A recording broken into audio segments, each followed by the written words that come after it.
of it, but as things goes on, we'll see how things play out.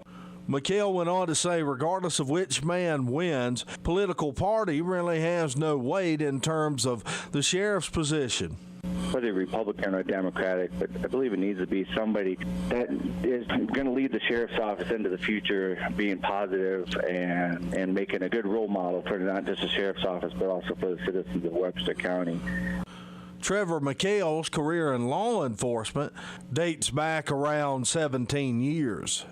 The league that Fort Dodge competes in, the CIML, has announced limits on fan attendance this year league-wide for baseball and softball due to concerns regarding COVID-19. The league says that each player and coach will be given just 2 tickets each. Those tickets will allow the ticket holder to pay admission to the game. Each member school will have 28 roster spots for players and coaches, equaling 56 total tickets. If those 56 total tickets are not used, schools may allow additional people to pay admission. The league encourages fans to bring their own chairs to games in case the bleachers are at capacity. Rogers Sports Complex here in Fort Dodge will be the only site in the CIML that will have an open concession stand. For KVFD from the Jerry Sheeter Newsroom, I'm Rob Jones. Here's the AM 1400 KVFD weatherology forecast. Lots of sunshine this afternoon with daytime highs approaching 94. Winds out of the south 15 to 20 miles per hour. Cloudy skies expected tonight 69. Cloudy tomorrow, scattered thunderstorms likely 77. Chance for scattered storms Wednesday with highs in the low 70s, mainly sunny Thursday. From the Weatherology Weather Center, I'm meteorologist Jennifer Wojcicki. Currently it's 92. Ride the bus with the Dart and Midas Transit. Midas is going your way. If you live in Hamilton, Pocahontas, Calhoun, or Humboldt counties and want to go somewhere special, Midas will take you there. Need to get to the theater, the hair salon, the doctor, the grocery store? Midas will take you there. Just call 573-8145. Call now and Midas will take you there in Hamilton, Pocahontas, Calhoun, or Humboldt County this summer. Midas, your connection to Jefferson Lines.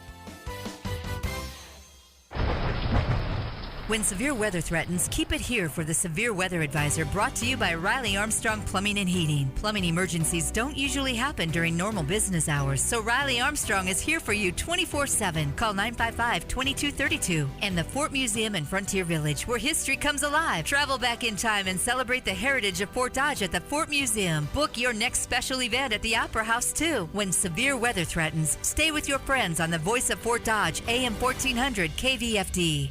If you run across any old lawn chemicals, paint, oil, gasoline, or other hazardous items this spring as you're cleaning out the garage, shed, or basement, call the North Central Iowa Regional Solid Waste Agency at 576-5866. They'll schedule an appointment with you to dispose of your items at the Household Hazardous Materials Collection Center. Need more information? Log on to ncirswa.org. The North Central Iowa Regional Solid Waste Agency, Fort Dodge, here to help you safely and properly dispose of all your hazardous materials. For the ones we trust to always be there. For the ones caring for others. For the ones who keep things going, no matter where they are. In extraordinary times, extraordinary people step up, like the ones standing guard and standing on the front lines. And the ones who are staying apart while still working together. With your efforts, we will get through this. We're grateful for all you do. Visit Grainger.com for resources that can help as you create your recovery plan. Grainger, for the ones who get it done.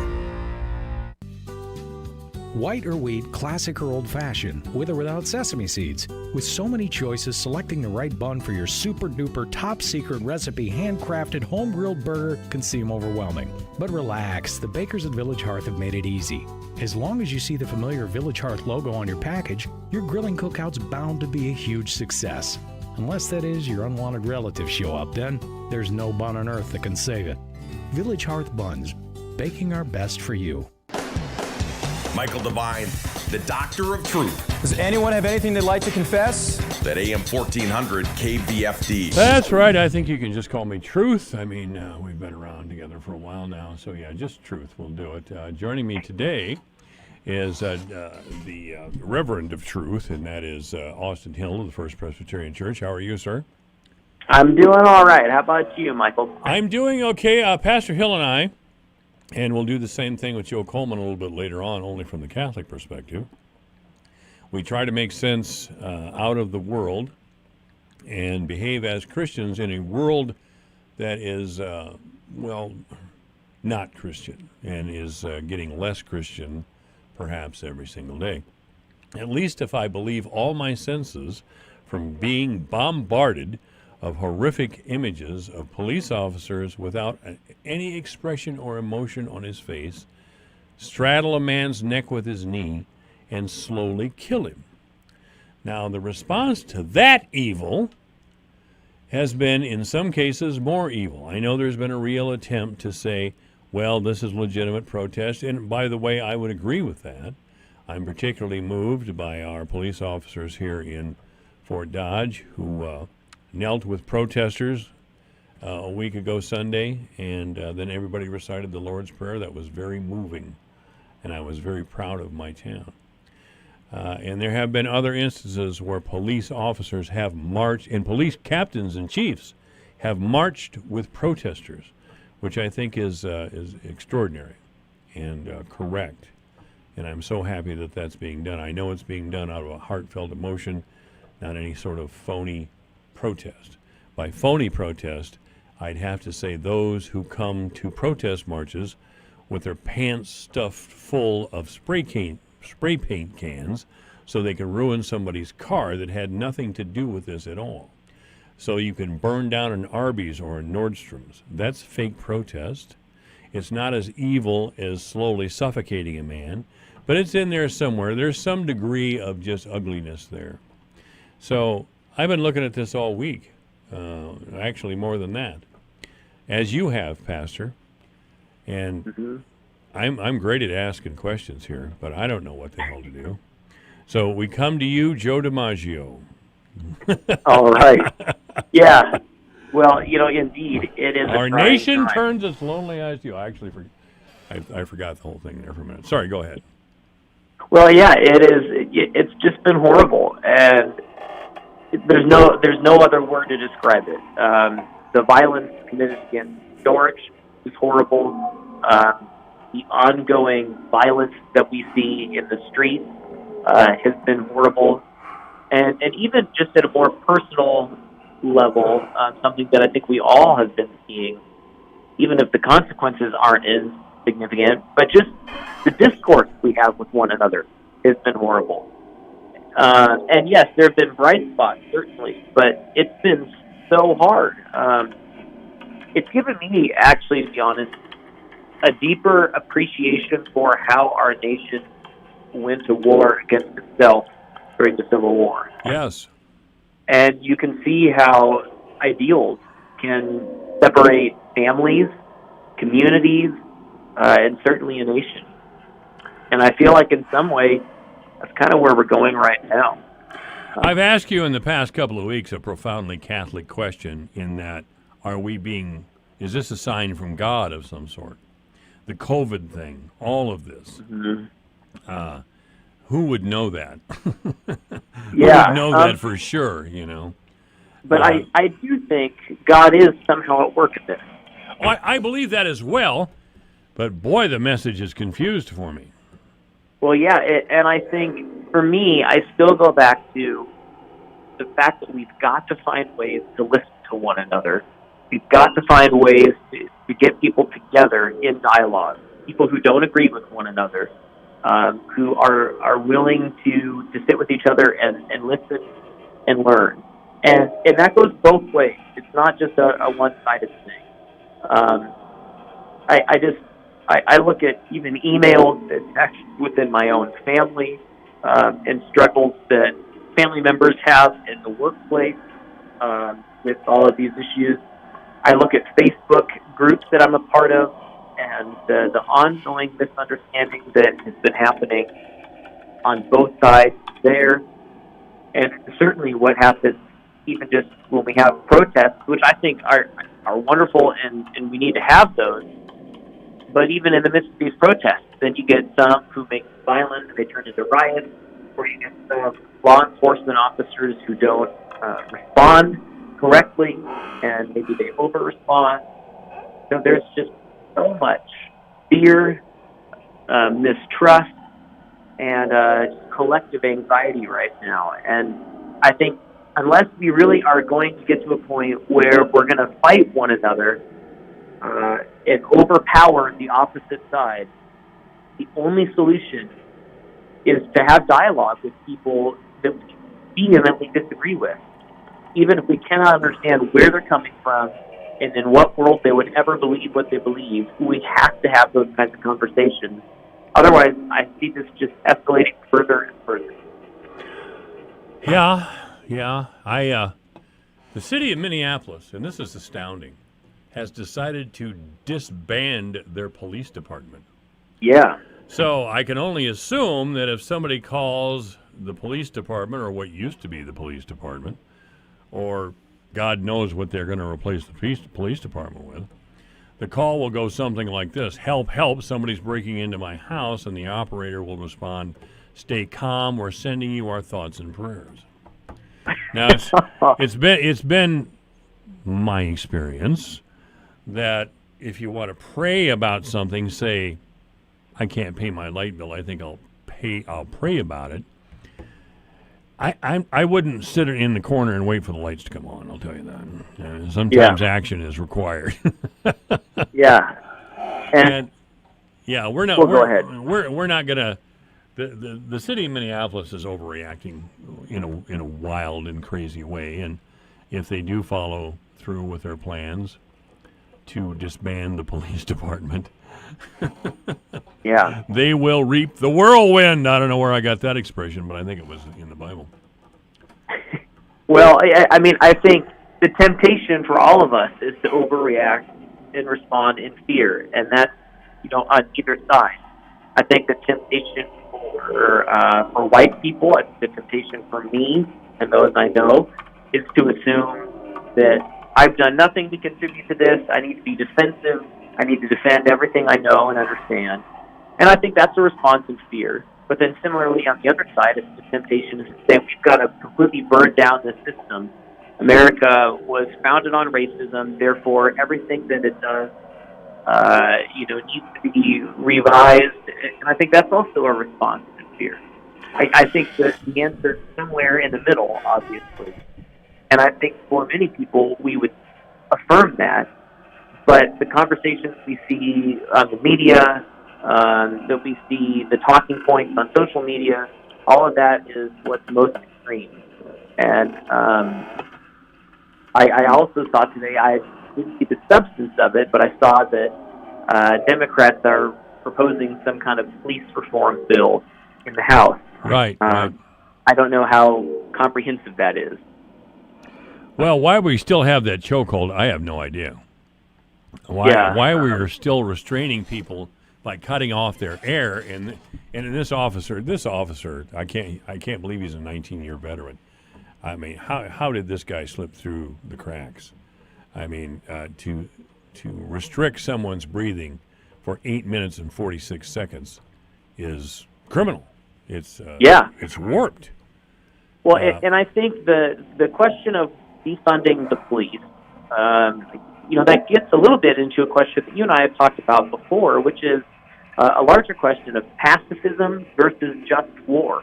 And do we live in a world where people need to be restrained by violence at times? Right. And that's been an age-old question in the church.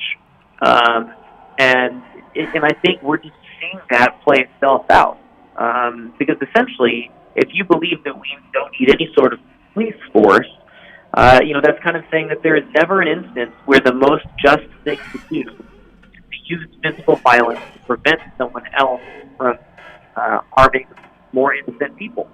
And that's been a question of Christianity for centuries at this point.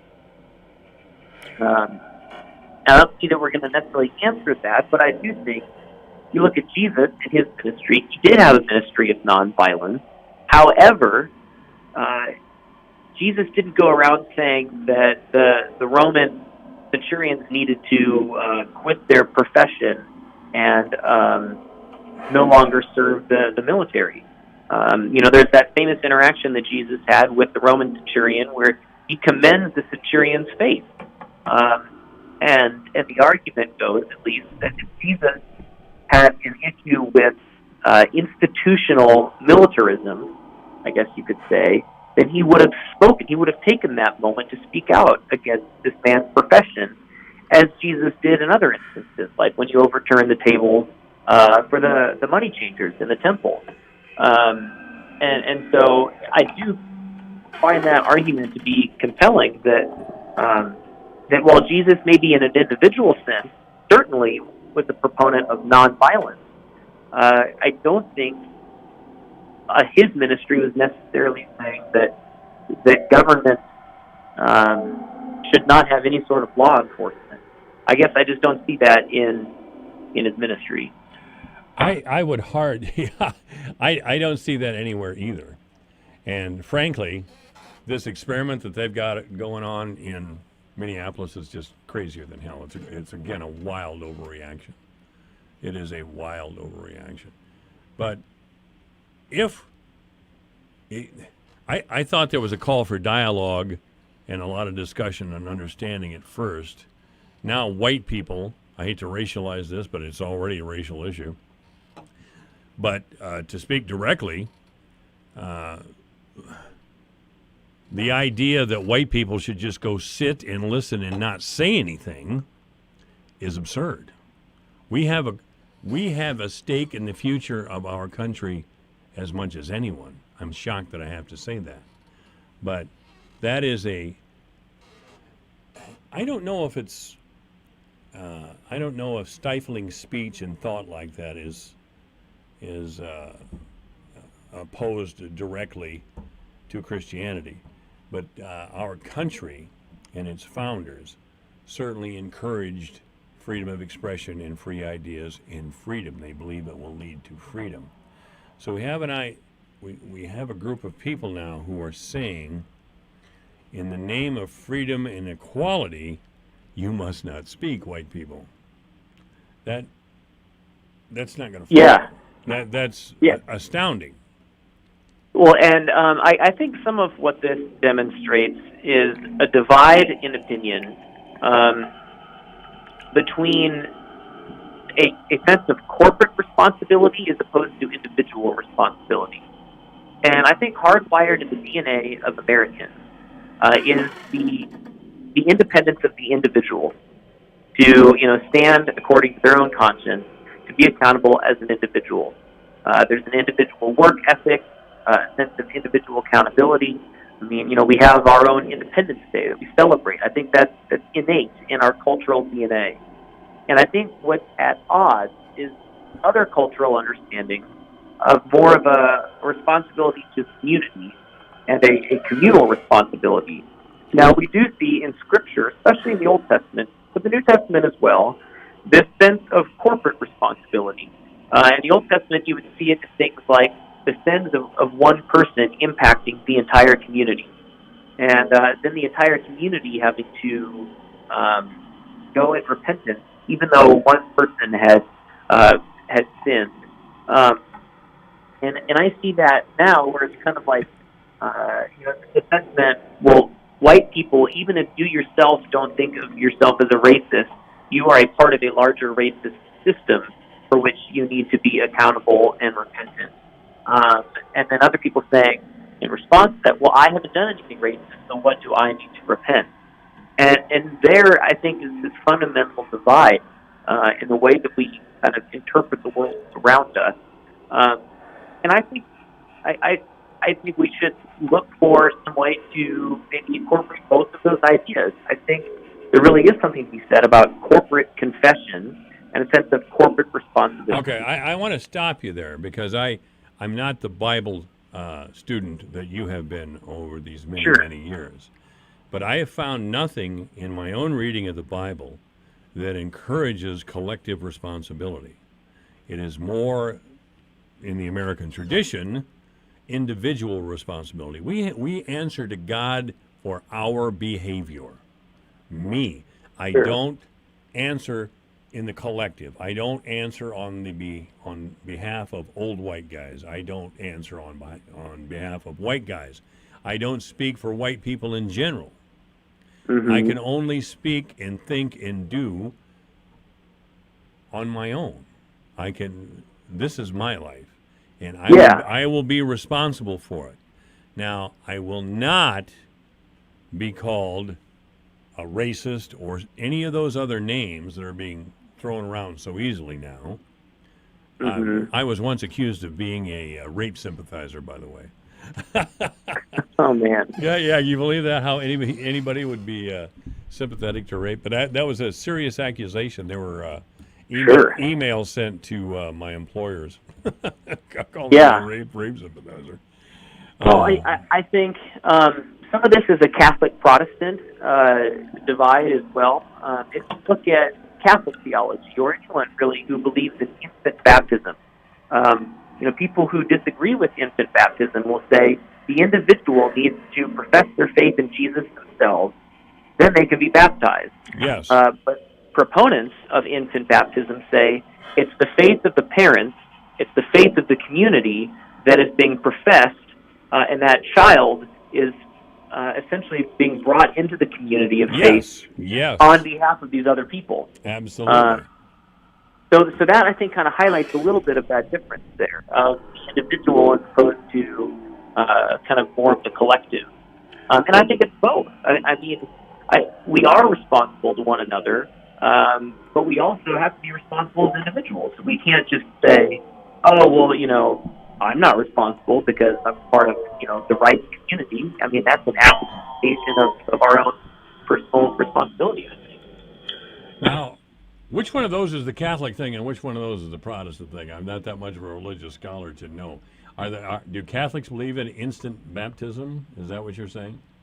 Catholics and some Protestants as well tend to emphasize infant baptism. Yes. Kind of more evangelical churches tend to emphasize believer's baptism, yes. when you're able to make a profession yourself. Well, I see nothing wrong with either, frankly. I was I was infant baptized. Do you baptize infants over at the First Presbyterian Church? Yes, we baptize infants and adults, so I'm kind of in the same boat as you are. I'm fine. If somebody wants to go through the immersion process or maybe just have the be anointed by a fellow believer, that's all good for me. I'm fine with that. I don't think God... the Catholics, excuse me, Catholics, but the church is always getting in the way of a relationship with God and the individual. I don't think God has that big a problem as well. I think God can determine and already knows if we're sincere in wanting a baptism and being purified, so to speak, in the name of Jesus Christ. I don't think... I'm not trying to put you out of work there, Reverend, but I'm... No, it's okay. And I think this is something we can hit up again on the second half here in the next segment. But, I think for me, a lot of it boils down to the individual versus corporate sense of responsibility, and where do we sit on that spectrum. All right. I've got some thoughts on that you may not want to hear, I guess, especially on the radio, but we're going to talk about it anyway. Reverend Pastor Austin Hill, rather, of the First Presbyterian Church, is our guest, and we'll be back. Michael Devine, the Doctor of Truth. Does anyone have anything they'd like to confess? That AM 1400 KVFD. It's 2:30. The news is next. Liberty Mutual Insurance Company helps you customize your home insurance so you only pay for what you need. Unlike things you paid for you didn't need, like that much-needed 125-inch flat-screen TV. It's hurting my eyes. A lot. For your 100-square-foot bedroom. My neck isn't so much stiff as it's completely stuck. With Liberty Mutual, get customized home insurance so you only pay for what you need. Uh-oh, I'm seeing color splotches. Liberty, liberty, liberty, liberty. Only pay for what you need at libertymutual.com. Your news, your town, your station. KVFD News when it breaks. From the Jerry Sheeter Newsroom, I'm Rob Jones. Webster County Public Health released a COVID-19 update Monday morning that says that the county has 85 total COVID-19 cases as of Monday. 32 of those cases have recovered and have been released from public health isolation. Of those 85 confirmed cases, 8 of them are children under 18, 41 are between the ages of 18 and 40, 24 of those are 41 to 60 years old, 11 are 61 to 80, and 1 is an elderly adult over the age of 80. Trevor McHale from the Webster County Sheriff's Office recently ran in a Democratic primary for the sheriff's seat here in the county. He came up short in that race, losing by a narrow margin to Sergeant Tony Walter. Even after the loss, McHale remained positive. No regrets. I learned a lot along the way, and I'm just going to continue moving, forward into the future, staying positive, and see what everything will bring. Tony Walter took the Democratic nomination, and Luke Fleener ran unopposed on the Republican side. Is McHale endorsing either candidate going forward? At this point, I'm not sure if I'm going to endorse either one. I mean, I do have my thoughts and whatnot in the matter of it, but as things goes on, we'll see how things play out. McHale went on to say, regardless of which man wins, political party really has no weight in terms of the sheriff's position. Whether Republican or Democratic, but I believe it needs to be somebody that is going to lead the sheriff's office into the future, being positive and making a good role model for not just the sheriff's office, but also for the citizens of Webster County. Trevor McHale's career in law enforcement dates back around 17 years. Upper Des Moines Opportunity will be holding a drive-through food pantry Wednesday, June the 10th from 4:30 to 6:30 p.m. The event will be at Holy Trinity Parish, 416 North 8th Street here in Fort Dodge. The drive-through food pantry will be for residents of Webster County only. The league that Fort Dodge competes in, the CIML, has announced limits on fan attendance this year league-wide for baseball and softball due to concerns regarding COVID-19. The league says that each player and coach will be given just 2 tickets each. Those tickets will allow the ticket holder to pay admission to the game. Each member school will have 28 roster spots for players and coaches, equaling 56 total tickets. If those 56 total tickets are not used, schools may allow additional people to pay admission. The league encourages fans to bring their own chairs to games in case the bleachers are at capacity. Rogers Sports Complex here in Fort Dodge will be the only site in the CIML that will have an open concession stand. While the league made no mention of a mask being a requirement at Rogers, they did say that a mask will be required to attend games at Des Moines City schools. Fort Dodge softball and baseball open their season next week as the top-ranked Dodger softball program will host Sioux City Heelan next Tuesday night, and the baseball team will host Johnston next Wednesday evening for a doubleheader. That's your Alpha Media News Update from the Jerry Sheeter Newsroom. I'm Rob Jones. This is AM 1400, KVFD, the voice of Fort Dodge 235. And the weather, first of all, hot, sunny today, steady temperature of 91, windy as well. Overnight increasing cloudiness with a low only of 70. That's corn growing weather right there. High of 90 during the day, no lower than 70 during the evening. That's great for the corn. Lousy for us, of course. Rain tomorrow. Off and on all day. A thunderstorm is possible in the afternoon. Our high will be 77. On Wednesday, chance of a thunderstorm, mostly sunny with a high of 71. On Thursday, sunny with a high of 80. Friday, sunny with a high of 76. Saturday, sunny with a high of 77. And Sunday, mostly sunny with a high of 79 degrees. Right now in town, 90 degrees. All right. Well, we wanted summer. We have it. And I'll take this over January and February weather anytime.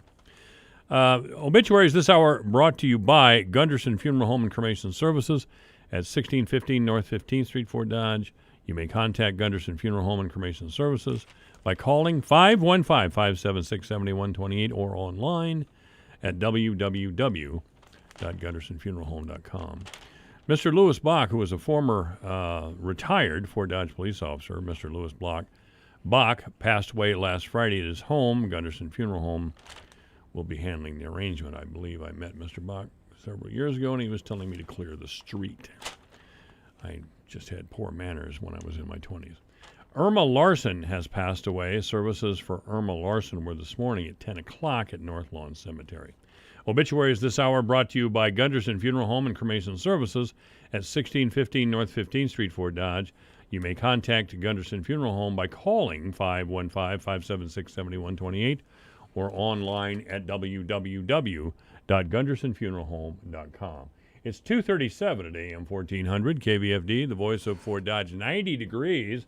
With a look at the closing market report, here's Dwayne Murley. Here's a look at how the markets closed today. July corn up 2.5 at 333 3/4. September up 2 3/4 at 338 1/4. December corn up 2 1/4 at 347 1/2. March up 2 cents at 359. July soybeans down 3 cents at 864 3/4. August down 2 1/2 at 867 1/2. September beans down 1 3/4 at 870. November down to 1 1/2 at 878. July wheat closed down 3 3/4 at 511 1/2.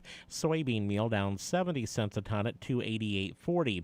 June live cattle up 22 cents at 94.12. August up 15 at 96.32. August feeder cattle down 110 at 133.07. September down 95 cents at 134.52. June lean hogs up 112 at 48.57. July up a nickel at 53.97. I'm Dwayne Murley. During this challenging and unprecedented time, Gunderson's is here to serve with expert guidance and understanding to each family and their unique needs. We provide options for funeral, cremation, memorial, virtual, and webcast services, either presently or at a later date. We understand that grief does not wait. We are trained to help you walk this path to bring comfort and support. Every life deserves to be recognized and celebrated, whether it be together or afar. More choices, more money. Bayer Plus Rewards is a new kind of rewards program, one that lets you call the shots. Choose from our broad portfolio of high-performance products. Earn more money on the eligible products that are right for your farm. Use our new portal to see your purchases, track your rewards, and decide how you want to use them. That's how we're putting more control in your hands. That's the plus. Sign in and earn big with Bayer Plus Rewards. Visit mybayerplus.com to sign up today. See program terms and conditions for full details. Revitec fungicide from BASF has been specifically developed for the selective soybean grower who doesn't compromise. If you think good is good enough, if you're okay with just achieving rather than overachieving, if average is your goal, this is not the fungicide for you. Revitec fungicide, brand new chemistry, 3 no-excuse modes of action, 0 modes of compromise. Sounds like the fungicide for you. Revitec fungicide from BASF. That's smart. Always read and follow label directions. Michael Devine, the Doctor of Truth. Does anyone have anything they'd like to confess? At AM 1400 KVFD. That's right. If you need to confess something, you'll have to wait until Joe Coleman's on a little bit later on. I don't think Pastor Hill hears confessions, which I always thought was kind of a flaw in the Protestant faith. I mean, the priests are the ones that get to sit around and hear about all that hot and heavy sinning. Boy, I'd like to do that. I'd give absolution. I'd give absolution like nobody else. Pastor Austin Hill joins us now.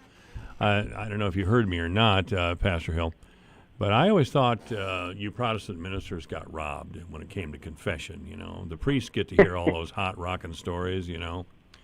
Mm-hmm. And, the people, of course, are always guilty, but they'll do it again. You know they will. But you guys never get confessions. Not in any way like that. We only do it corporately in the worship service. But I don't get to hear the juicy details. What a bummer. Yeah. Yeah, it's almost worth joining the priesthood for me. Well, what exactly did you do, ma'am? I may not have the spirit that's required to join the priesthood. I don't know. I don't know if I could either. You're single. Well, were you a Presbyterian at birth? I guess I never asked you. Yes and no. That's a long story that maybe we'll get into on another day. Okay, so you felt very strongly both ways about that. I see. Well, we're all good there then. We've been talking about the awful things happening in our country, and it certainly all starts with this hideous, well, I shouldn't even say that. It started with the COVID virus. And then this hideous murder video, it's about all you can call it, where a Minneapolis police officer, and I've only been able to watch this video start to finish once. That was enough for me. It was grotesque. But that certainly sparked off some genuine protests, heartfelt protests, excuse me. And any group has a right to protest, and if any group ever did, it was black people over this horrible murder. However, there can be no justification for violence in a civilized society. Now, that hasn't been talked about at all. We're told to dismiss the images of stores burning and all those things and focus on the video and focus on the need to change. Okay, but again, there can be no justification for violence in a civilized society. And if your goal is to protest, if your goal is to keep your eye, to insist that we all keep our eye on the message and what this video represents, then you need to condemn in the strongest terms the violence and senseless vandalism, robbery, and looting that's going on in cities all over the country. If you can't, if all your answer is don't look at that, look over here, look at the birdie over here, then I'm going to have to question your sincerity. I'm going to have to question that sincerity. What do you think? Go ahead. What do you think there, old pastor? Well, yeah, I think a little bit as I was saying before the break, I think with all of this, we all have agendas, and we all get defensive. I legitimately wonder, and this isn't me just sounding cynical, but when I think of this online discourse that's been happening, has anyone legitimately changed their mind based on the kind of discourse that we are having right now? Do you know of anyone who's actually changed their opinion in any sort of meaningful way because of the type of discourse we're having with one another online? Well, apparently, if they're to be believed, and I don't believe them, I saw just in our local news with this 5-page or something local newspaper that we have, we don't even get a Sunday edition anymore. I noticed there's been no adjustment in how much it costs, but oh yeah, here it is. Connie Schultz, is that her name? Connie Schultz, bottom of the page of the editorial or opinion page. The headline of her column is "Shh, White People Listen," and apparently she has learned a lot just in the last week. Now, she looks to be a woman well into middle age, and she's just, and all of a sudden she's had a revelation. So I'm glad you brought this up. I think people can change their mind, and my argument is I think that happens through actual relationship with real people that you are connected to. Getting to know people in your community, working with them, working alongside them. That's how opinions change. They don't change by posting or reposting some comment on Facebook. They don't change by some corporate response. It's fascinating to me how many companies in our country have felt the need to, issue their own statement. I'm a little bit of a video game nerd. Even video game announcements. There was going to be a new Sony PlayStation that's coming out this fall, and they were going to have this big video unveiling last Thursday about it, and then they postponed it because they wanted attention to be on Black Lives Matter. And Sony's prerogative, they could do that, but has that actually helped move the needle in any way, shape, or form, other than just making Sony kind of look woke, for lack of a better phrase? Yeah, that's what it is. There's a lot of corporate posturing and virtue signaling. That's so annoying. Yeah, and as individuals as well. And don't get me wrong, I think we need to have real conversations and really address some issues. I just don't think online at these kinds of forums is the way to do it. I think it's got to start local. It's got to start with the real relationships we have. And if we don't have any in our own community, then that right there is a place to start. That's the stuff that's actually going to impact change on a global level. And I think what was so encouraging to me was to see the kind of correspondence we have been having here at the community level with the demonstration that was happening in our downtown, in the library square, and then also last Tuesday over at the stadium. Those are the kinds of things that I think really have an impact in our community, and those are the places where people's minds actually can be changed. And that's the hard work. Anyone can get on social media and spout off their opinion and then let other people deal with it. It's a lot more challenging, but I think a lot more impactful to actually give of your time and be in relationship with people down the street from you, across town from you. That, I think, is what we are being called to in this time. This is AM 1400, KVFD, the voice of Fort Dodge. Our guest is Pastor Austin Hill of the First Presbyterian Church. What the real problem is here is capitalism. Capitalism drives inequality. You can say a lot of things about capitalism, like it's made our country prosperous and wealthy and fair and just, and I'd have to agree with you in a lot of those ways. But we've had a narrowing effect in the last several years that nobody seems to want to face. By that I mean more and more wealth is concentrated in the top 20%. Now, I wouldn't hold my breath waiting for the Democrats or the Republicans to do anything about that at all. Because, and here's the real kicker, those two political parties are owned by corporate America. How do you think Joe Biden got to be the Democratic National Committee's presidential choice, or he won the nomination? It's because Bernie and Elizabeth Warren were freaking out rich people. I mean, yeah. There's another side of this. As long as this 20%, which by the way is mainly white people, can keep the proles fighting each other, Mexicans fighting blacks, blacks fighting whites, all of us fighting together. As long as that continues, we'll never get anywhere. And I think the challenge with that is how do we, what alternatives are there, and is there really a clear path forward? And I'll be honest, I'll be very real here. I personally think my understanding of the Christian faith would agree with what you're just saying, where I think capitalism is one of those unquestioned assumptions that maybe we should be questioning, in light of, say, what it says in, I think it's Romans 12:1, that says, now I'm not going to remember off the top of my head, but to be do not be conformed to the world, but be transformed by the renewing of your mind. And that sense of challenging narratives to the world, I think challenging capitalism is one of them.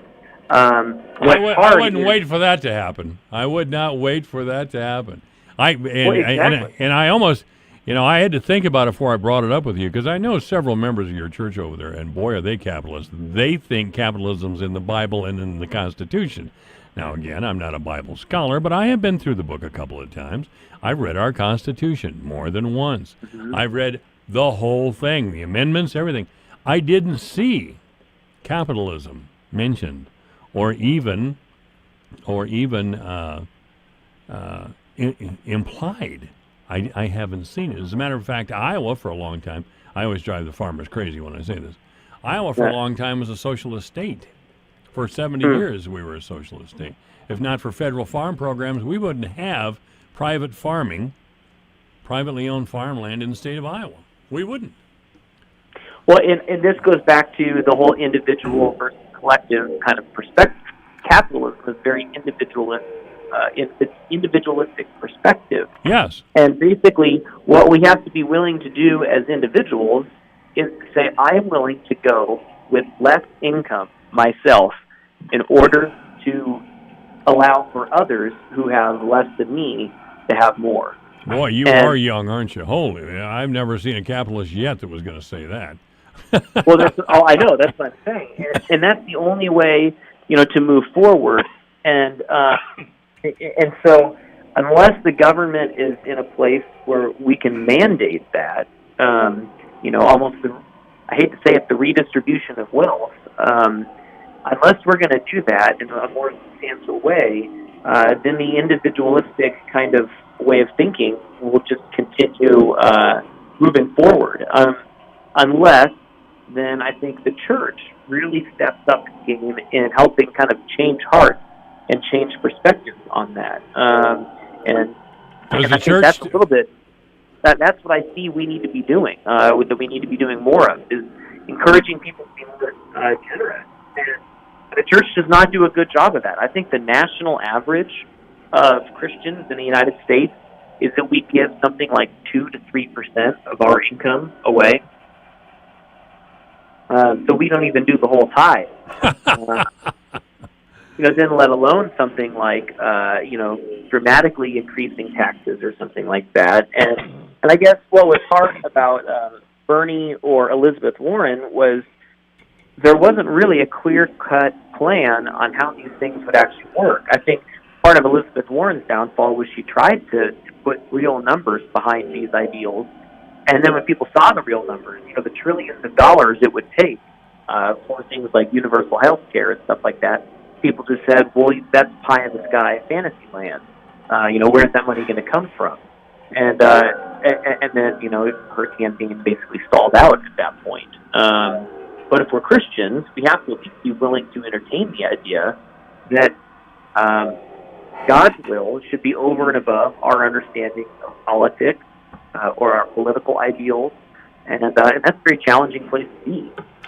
Well, African Americans will tell us that, first of all, I've heard very few black leaders criticize business and capitalism in general. What they seem to be saying, and what I'm hearing them say is, look, we've had this horrible racism to live with since the country was founded and even before. So our case is special and different. The world needs to stop while you make us good and whole, and that's the way it should be. I don't agree with that. I don't agree with that at all. I mean, it causes tremendous inter-ethnic frustration and anger, and it'll just go nowhere. It'll just go nowhere. You can yell racist all you want to, but if you're asking for special privileges, that's exactly what you're accusing the wealthy white people of demanding. And, by the way, you'd be right. They want special privileges. No doubt, because of who they are. So there has to be a greater understanding. The tendency here is to criticize, of all people, working class white men who have no power at all, and not turn your attention on the intellectual classes who are frequently wrong, or the wealthy, because that's where the money is with the wealthy. So I wonder where you think that Christianity might fit into that equation. You're right that the church should take a more aggressive posture, but I don't know if the church has that sort of authority anymore. I don't know. Well, I think I don't even know, before we start trying to influence the culture outside of the church, how do we influence the culture within the church, within ourselves? Hey, listen, if you decide to call some of your Presbyterian businessmen together and talk about lightening up a little bit, you call me, because I want to be there to see their reaction. Well, and I think that's part of the challenge. And I'll say, just speaking very candidly, one of the challenges as a preacher who's paid by the congregation is, how do we challenge the very people who sign our checks? Yes, that's a great way to put it. I'm accountable to the congregation, and so there's this fine line of being prophetic in our preaching, and calling people to account, calling ourselves to account, being willing to kind of state truth, even if it's offensive, while recognizing if we're too offensive, then people will just leave, and then you're out of the job. But you also don't want to be so safe that you don't actually encourage any sort of life change, and then you're probably out of a job that way too. Well, everybody's full of self-justification. I am. You are. Completely I am, yeah. The protesters, the vandals, certainly the wealthy. Yeah, it's... Well, and one of the other challenges when we talk about the wealthy is how much wealth does one need in order to be considered the wealthy? And, well, again, the sky's the limit. Not even the sky is the limit to some folks. I mean, there are people who just make money because they want to make money. They like it. It's fun for them. And I think that's where it really comes down to helping inspire an attitude of generosity within us. Because I think when we compel people in certain classes or categories, everyone can always point to someone who's wealthier than them. Like literally, until you get up to like Elon Musk or Jeff Bezos, before you get to that level, everyone can say, "Oh, well, I'm not as rich as that guy." And so, unless you can change people's hearts, you just can't really get anywhere. No, you absolutely cannot get anywhere. So once again, we don't have the answers for anybody here, Pastor. We're just screwed, I guess. Well, I think it goes back to you change people's hearts by the relationships you have. I have learned and grown the most in my life when I've met people who are different from me and who have loved me anyway. And the more we can encourage that kind of relationship building right here in our own community, I think that's where the change happens. Right here in our community. Yep. With real relationships, with people who are actively different from us. I'm ready to do that. You know, the last few years, it does seem like African American people are so angry that they don't want to hear it. They really don't. I mean, if you can be so influential in your anger that you can cause a major American city to disband its police department, you have clout. I'll tell you that. You have clout. Yeah. Well, and I think every one of us, then, we're tempted to look at the best and worst examples in these different groups. But I think you and I can both identify people very easily in our own community who we would qualify as coming from a different background from us, who would be happy to spend time with us and work on reconciliation and kind of leading the way in some of these relationships. Well, I hope you're right. That's an optimistic note to end it on, I guess. We're out of time. So Pastor Austin Hill has been our guest. Thank you so much, Pastor. My pleasure. All right. This is AM 1400, KVFD, the voice of Fort Dodge. Pastor Austin Hill, the First Presbyterian Church here in Fort Dodge. By the way, the Presbyterians here in town are a really good group. He's on every Monday between 2 and 3, so check us out. It's 2:59. The news is next at AM 1400, KVFD, the voice of Fort Dodge.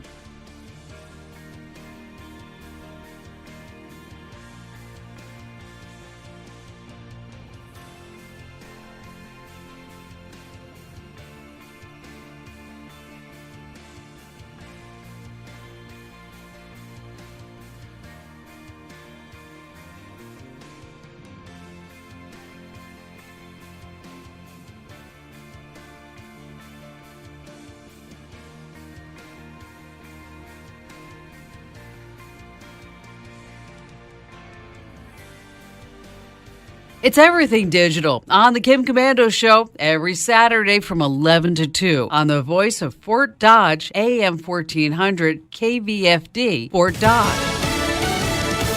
No regrets. Lisa Brady, Fox News. That's the official line from the White House, still getting questions about the forceful clearing of protesters a week ago before the president's walkover to St. John's Church, damaged by arson the night before. The White House says a decision to widen the security perimeter had been made by Attorney General William Barr, who insists there was no correlation with the president's photo op. Meantime, Barr telling Fox's Brett Baer that rank and file police officers know there's a need for change. And I think defunding the police, holding the entire police structure responsible for the actions of certain officers is wrong, and I think it's dangerous to demonize police. The full interview on Special Report tonight, beginning at 6 Eastern. The president holding a roundtable event with law enforcement after tweeting more support for law and order. The White House says he's appalled by defunding proposals. Fox's Matt Finn in Minneapolis. At least 9 out of 13 Minneapolis council members say they have a veto-proof majority and are moving forward with policy and budget decisions to end the Minneapolis Police Department as they know it. Minneapolis City Council members say they don't have all the answers about what their police-free future looks like, but previously said they want to defund police, invest in juvenile crime prevention programs, things like calling 311 instead of 911, and relying more on city resources and social workers. The Minneapolis mayor supports reform, but not defunding. The White House says President Trump is considering a number of proposals. House Democrats unveiling an overhaul of police oversight and procedures that would include a ban on chokeholds. The president also not ruling out support for another coronavirus relief package, despite a better-than-expected jobs report for May. A group of economists officially declaring today that a U.S. recession started in February. But Wall Street continues a reopening rally. The Dow's been up over 300 points heading into the close. America is listening to Fox News. Hi, this is Jay Farner, CEO of Rocket Mortgage. Making the right financial decisions has never been more important. We can help guide you to those right decisions now, when they matter most. Mortgage rates are near historic lows, so when you call 8338-ROCKET or visit us at rocketmortgage.com to start your refinance, you'll be well on your way to saving money every month. The rate today on our 30-year fixed-rate mortgage is 3.375%, APR 3.59%. Right now could be a great time for you to take some positive financial steps forward with a cash-out refinance from Rocket Mortgage, which could give you the boost that you're looking for. In addition, we may be able to help you refinance with little or no out-of-pocket costs. At Rocket Mortgage, we're committed to every client, every time, no exceptions, no excuses, giving you the best mortgage experience. Call us today at 8338-ROCKET or go to rocketmortgage.com to learn more. Rates subject to change. Pay 1.875% fee to receive this discounted rate. Call for cost information and conditions. Equal housing lender. Licensed in all 50 states. NMLS number 3030. New York Governor Andrew Cuomo says he has an agreement with state lawmakers for police reforms. What this protest really is about is systemic racism and systemic injustice and systemic inequality. In Minneapolis, bail now set at $1 million for the former officer who knelt on George Floyd's neck as thousands pay tribute to Floyd at a public viewing in Houston where he grew up. A social media crackdown on hate groups. Facebook removing nearly 200 accounts tied to white supremacy groups it says were trying to incite violence at protests over the death of George Floyd. Reps say we saw that these groups were planning to rally supporters and members to physically go to the protests and in some cases were preparing to go with weapons. The accounts on the site and on Instagram linked to the Proud Boys and the American Guard, two groups Facebook says were already banned on the platforms. The company has been ramping up its efforts to fight hate over the last few months, including updating artificial intelligence to better detect hate speech. Fox's Kristen Goodwin. Some classic cartoons are getting a very specific makeover. Be very, very quiet. I'm hunting rabbits. There's a noticeable difference in the new Looney Tunes cartoons that are being released on HBO Max, as perennial hunter Elmer Fudd will no longer be using a rifle to track down Bugs Bunny. And Yosemite Sam, he's no longer going to be using any pistols. Executive producer Peter Brungart telling the New York Times that Looney Tunes will no longer be allowing guns on the animated show, but that they will continue doing what he says is the, quote, cartoony violence, such as TNT and Acme explosions, which he adds has been grandfathered into the show. Fox's Mike Gunzelman. Looney Tunes citing gun violence as the reason for the change. I'm Lisa Brady, Fox News.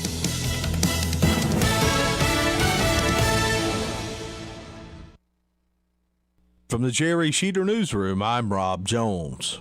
Webster County Public Health released a COVID-19 update Monday morning that says that the county has 85 total COVID-19 cases as of Monday. 32 of those cases have recovered and have been released from public health isolation. Of those 85 confirmed cases, 8 of them are children under 18, 41 are between the ages of 18 and 40, 24 of those are 41 to 60 years old, 11 are 61 to 80, and 1 is an elderly adult over the age of 80. Trevor McHale from the Webster County Sheriff's Office recently ran in the Democratic primary for the sheriff's seat here in the county. He came up short in that race, losing by a narrow margin to Sergeant Tony Walter. Even after the loss, McHale remained positive. No regrets. I learned a lot along the way, and I'm just going to continue moving, forward into the future, staying positive, and see what everything will bring. Tony Walter took the Democratic nomination, and Luke Fleener ran unopposed on the Republican side. Is McHale endorsing either candidate going forward? At this point, I'm not sure if I'm going to endorse either one. I mean, I do have my thoughts and whatnot in the matter of it, but as things goes on, we'll see how things play out. McHale went on to say, regardless of which man wins, political party really has no weight in terms of the sheriff's position. Whether Republican or Democratic, but I believe it needs to be somebody that is going to lead the sheriff's office into the future, being positive and making a good role model for not just the sheriff's office, but also for the citizens of Webster County. Trevor McHale's career in law enforcement dates back around 17 years. Upper Des Moines Opportunity will be holding a drive-through food pantry Wednesday, June the 10th from 4:30 to 6:30 p.m. The event will be at Holy Trinity Parish, 416 North 8th Street here in Fort Dodge. The drive-through food pantry will be for residents of Webster County only. The league that Fort Dodge competes in, the CIML, has announced limits on fan attendance this year league-wide for baseball and softball due to concerns regarding COVID-19. The league says that each player and coach will be given just 2 tickets each. Those tickets will allow the ticket holder to pay admission to the game. Each member school will have 28 roster spots for players and coaches, equaling 56 total tickets. If those 56 total tickets are not used, schools may allow additional people to pay admission. The league encourages fans to bring their own chairs to games in case the bleachers are at capacity. Rogers Sports Complex here in Fort Dodge will be the only site in the CIML that will have an open concession stand. While the league made no mention of a mask being a requirement at Rogers, they did say that a mask will be required to attend games at Des Moines City schools. Fort Dodge softball and baseball open their season next week as the top-ranked Dodger softball program will host Sioux City Heelan next Tuesday night, and the baseball team will host Johnston next Wednesday evening for a doubleheader. That's your Alpha Media News Update from the Jerry Sheeter Newsroom. I'm Rob Jones. Here's the AM 1400 KVFD weatherology forecast. Lots of sunshine this afternoon with daytime highs approaching 94. Winds out of the south 15 to 20 miles per hour. Cloudy skies expected tonight 69. Cloudy tomorrow, scattered thunderstorms likely 77. Chance for scattered storms Wednesday with highs in the low 70s, mainly sunny Thursday. From the Weatherology Weather Center, I'm meteorologist Jennifer Wojcicki. Currently it's 92. Here's Active Health patient Carol Main. I was having a lot of knee pain and my doctor said I needed a total knee replacement. Then I heard about Active Health Clinic's alternative options for arthritis surgery. Just one simple injection in a 30-minute procedure sounded promising, so I had it done and noticed improvement in my knee within a few days. Now, 6 months later, I'm back to full use of my knee with no pain at all. Don't settle for surgery. For your free consultation, call Active Health Clinics Fort Dodge today. If you've ever used a weed killer, you have to hear this message. I'm attorney Matt Morgan of Morgan & Morgan. Recently, one of our lawyers was part of a team that helped secure a verdict for a couple who contracted cancer after using Roundup.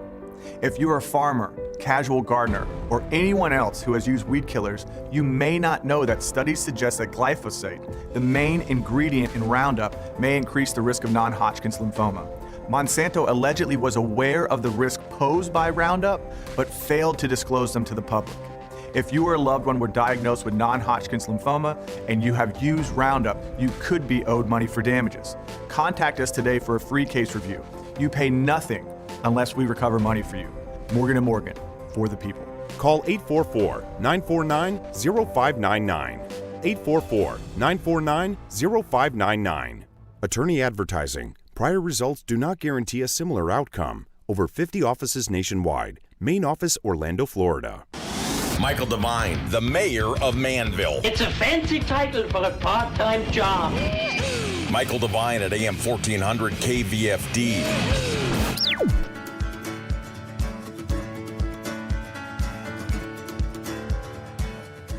On this edition of the Iowa Business Report, it's just amazing to see the bonds and the friendships and the connections that form even after night one of Leadership Iowa. A unique program that brings community leaders from across the state together has had to adapt to a virtual meeting world. The reopening of business across the country has already led to reduced unemployment rates, and will meet a business whose products keep workers and the workplace safer.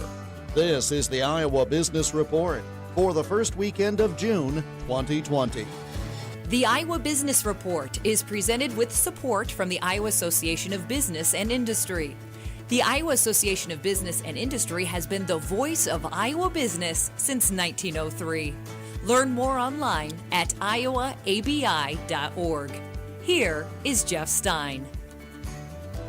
Leadership Iowa is a well-established program that connects business and community leaders from across the state in a unique year-long set of experiences.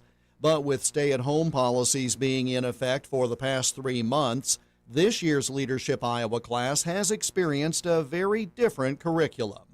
Jesse McQuarrie is Director of Programs for the Iowa Association of Business and Industry Foundation. Leadership Iowa has been a statewide issues awareness program, an opportunity for Iowa leaders from across the state to come together and learn about all of the different issues impacting Iowa and Iowans. We select 40 individuals every year for the program and bring them to 8 different communities throughout the year to discuss different issues and meet with community leaders, statewide leaders, to discuss all of these important topics, from agriculture and renewable energy to healthcare to education and government and economic development.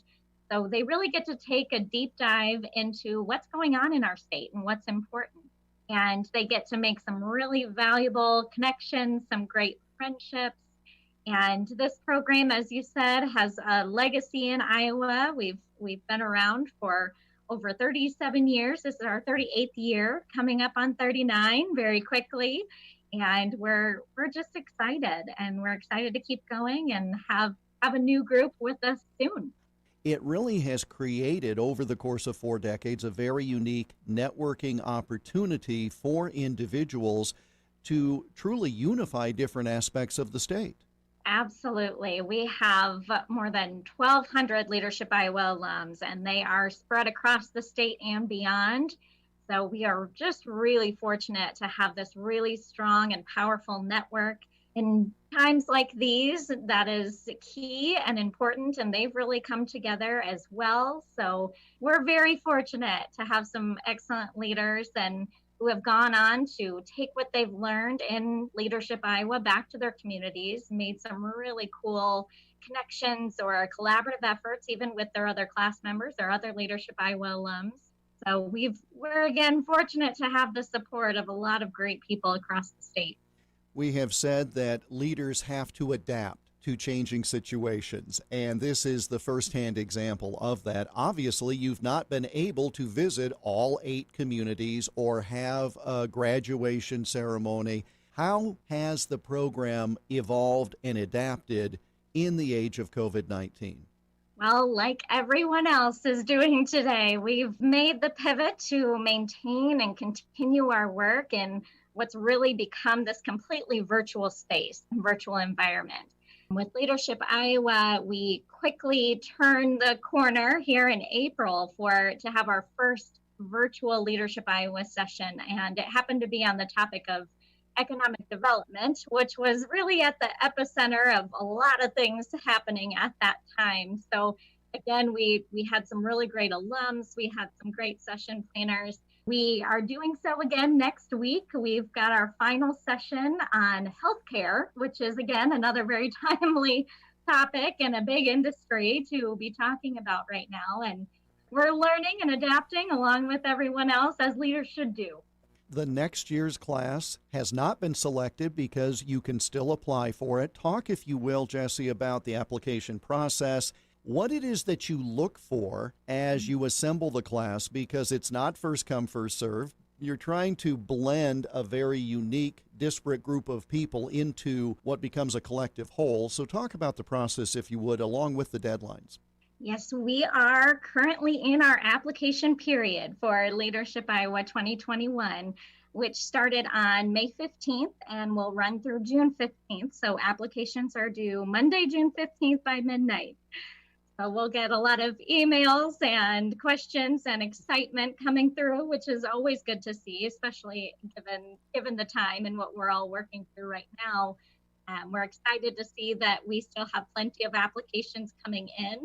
Every year we have several more applicants than what we can select in the class. Narrowing it down to the 40 individuals who ultimately participate is not an easy process. So we have a fantastic selection committee who is comprised of Leadership Iowa alumni from all across the state who are passionate about the program and are interested and invested in the individuals who are selected to participate. And really what they're looking for with those applications, we do have essay questions that we ask on there that help us to really gain more insight into the applicant and into the individual, more than just their title or their background or what industry they're working in. We want to know what their leadership potential is and their interest in being involved in leadership, especially in their community, because we want to know that these individuals are really going to make the most of the Leadership Iowa experience and are hoping to make that change back in their communities. So we're looking for leadership potential. We're looking for diversity is a big part of the selection process. For us, that means diverse opinions and backgrounds, industries, locations in Iowa. So all of the ideas that could go into that. We want the best mix and, as you mentioned, blend of a group of Iowans to come together. And it ends up being kind of a small think tank every year. So we want those diverse opinions and ideas and perspectives to come to these discussions and to come to these sessions and get what they can out of it. I suppose in a perfect situation, when you have the first meeting, you have 40 people in a room and no one knows anybody in the room. In other words, you have 40 total strangers. The only commonality will be that they're participating in this program. And again, by the end of the 1 year period, they have built relationships that they could not possibly have achieved otherwise. Absolutely. That is ideal, that they come in and they feel a little bit uncomfortable. It's a level playing field for when you come to Leadership Iowa. A lot of these individuals may come in and they're used to having to be the only voice or the main voice in the room or the expert in the room. Well, now they're coming in and they're in a group of 39 other experts, 39 other leaders who are also expected to have those same qualities and characteristics, whether it's in their workplace or within their community. So it levels that playing field out, and it's just amazing to see the bonds and the friendships and the connections that form even after night one of Leadership Iowa. Jesse McQuarrie is Director of Programs for the Iowa Association of Business and Industry Foundation. We spoke via Zoom this past Thursday morning. Again, the deadline to apply to be a part of the 2021 Leadership Iowa class is Monday, June 15th. More information is online at iowaabi.org. Click on the ABI Foundation tab at the top of the page. You can hear our full conversation by listening to the special IBR Extra podcast. Find it at iTunes, Google, or Apple Podcasts, or by going to totallyiowa.com and clicking on the radio programs link. Still to come, unemployment is high but improving. and using technology to prevent health issues in the workplace. You're listening to the Iowa Business Report. Though many Iowans have been working from home lately, roughly 80% of Iowa's workforce has still been reporting for duty as normal. I'm Mike Ralston of the Iowa Association of Business and Industry, inviting you to join me in thanking Iowa's manufacturers, healthcare workers, and first responders for their efforts during the pandemic. Working together, Iowa will be back soon, stronger than ever.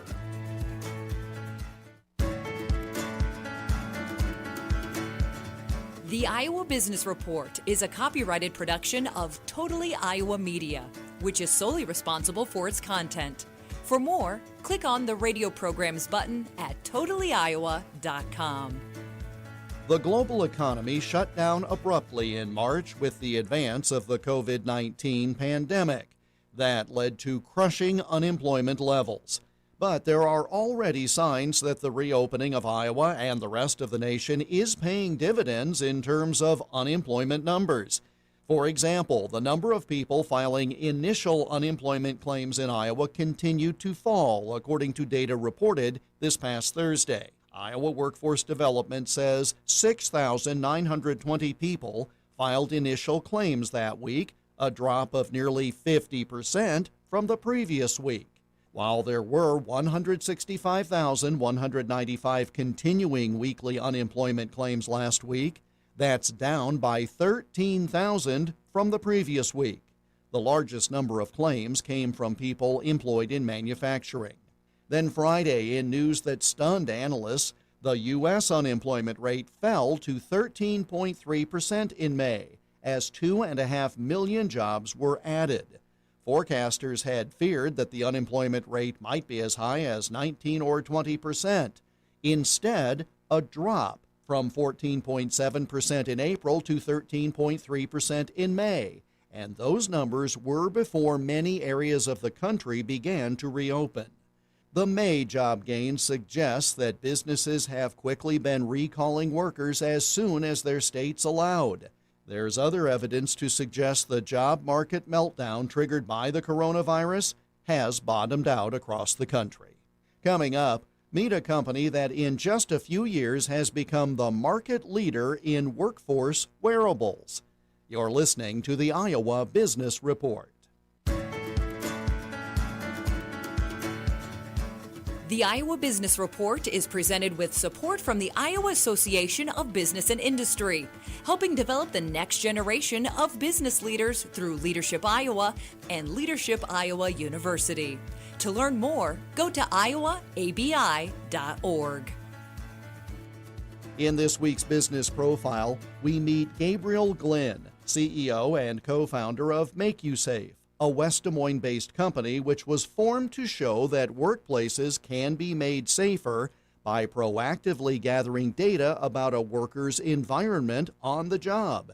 And as I found out when Gabe Glynn and I talked via Zoom this past Wednesday, the company has evolved to meet new business needs. MakeYouSafe is about a 4-year-old venture-backed Iowa startup. And about 4.5 years ago, I was touring around the country, visiting with manufacturing leaders, doing a podcast called the Advanced Manufacturing Podcast. And my father, who's a safety manager, has been a safety manager for about 20 years, was at his facility. And I stopped in to grab lunch with him one day and just got a better understanding of what he was doing. And actually got a chance to be at a facility when some folks from OSHA came in to do a surprise environmental audit of the facility because some of the employees had reported hearing loss. And so just some fortuitous things all kind of came together where we recognized an opportunity that if we could be constantly monitoring, gathering data from the environment around a worker, the hypothesis was we could kind of do what we do with weather forecasting today, right? If we're gathering this kind of data, we can begin to see what are these magic confluences of elements that accelerate risk and present risk to a worker. So that's what MakeYouSafe was founded on, was this idea of let's create a wearable device that can go directly on the worker, because we knew how much the environment can change just in a matter of a few feet inside of a facility. So let's gather that data that's representative of what the worker themselves is experiencing. Let's process that data in the cloud using machine learning, and then that gives us better opportunity to be more proactive in the way that we approach safety, instead of waiting for OSHA to have to come in and say, hey, some bad things have happened and it's time to figure out if you're responsible. That's very proactive and forward thinking. You know, it's interesting, Jeff, when I first had the concept for the company, one of the things that I wanted to do was I wanted to figure out how big of a problem is this, right? Is it worth investing my capital, my time, trying to get other folks excited about this? And what I discovered was more than 1,000 people every day lose their life in a workplace accident on this planet, right? So that means well more than 1 million people have died since I started this project 4 years ago. And in the United States alone, more than $1 billion every single week are spent on worker compensation claims, right? Those are the insured accidents, right? There's all the other extra costs and certainly the tragedy of a loss of life and the mental challenges of the workers that witnessed it. And all of these things added up to this is a significant problem. And we believe that by gathering the right data, we can begin to understand way more about the workplace environments and those exposures. Also, interestingly, many of these things are governed by laws, right? There's laws that say a worker can only be exposed to so much sound, or a worker needs to have X amount of light to be able to do their work safely. And so what we're doing is we're saying, instead of just spot checking or checking when a problem happens, let's just gather this all the time. And then we can send notifications and alerts and aggregate the data to understand when and where those inflection points are happening. Without getting into proprietary information, let's say I was an employee at one of these manufacturing operations. You said the device is worn by an individual because, again, I might move from this part of a shop floor to a break room to whatever. Talk a little bit about, from a physical standpoint, how this all works and then gets to the cloud to where you can actually analyze it and sort it. Yeah, I think it's important to talk about, one, the placement of the device. It's on a very comfortable elastic Velcro armband that has a holster, and the device is about the size, a little bit bigger than my thumb. And an employee checks that out of a kiosk when they come in for work. They clip it into their armband, and that's it. They don't have to really do anything to interact with it if they don't want to. They just go on about their work. And I think it's important, too, to point out what it doesn't do. We're not looking inward at the employee. So we're not taking biometric information. We're not checking blood pressures or heart rates or skin moisture, stress levels, things like that. We're really trying to be an advocate for that worker that's saying, this is the environment around the worker and what they're being exposed to. We also monitor human motion, right? So we're able to tell, that the G forces and the amount of physicality in their work. We can detect things like slips, trips, and falls, which, as many of us know, if somebody trips over something, but they don't actually fall and get hurt, that the likelihood that they're going to go report that to somebody is slim to none, right? But that's an important leading indicator, because whatever they tripped over, somebody else is probably going to trip over it and actually get hurt. So we just try to automate all of that stuff so that the worker can just focus on their job, and so that safety and operations people can get better insights into what's actually impacting that worker. How well has this been received by, and we've been talking primarily about manufacturing, but it could be any office environment, but how well has this been received by business and industry? Incredibly well, and really in a couple of places. One, in the beginning, we were focused on folks like my father, right? He ran safety at a very large logistics facility here in Iowa. Before that, he was a machinist, right? So we were focused on folks like him, helping him do his job better, handling some of the reporting and compliance issues and stuff with our software so that he could be out of his administrative role and into his active engagement role. So we found organizations where they're self-insured, they have safety and operations people, they have a lot to gain from this. But we also found the insurance industry became a very big advocate for us. Certainly, the obvious reason would be if we can help reduce losses, accidents, loss of life, serious injuries, that kind of stuff. They benefit financially, but they also really, truly want to be a safety partner for the companies that they're insuring. There's a lot of benefit across industries. Well, this is all good. This has all been in existence well before we ever heard of a thing called COVID-19. How have you, and I'm intrigued by this because You saw a situation and created a company to fit. Well, now you have the company, and now new external situations come up. This can be an offshoot or a derivative of what you do with regard to this new term that we call contact tracing.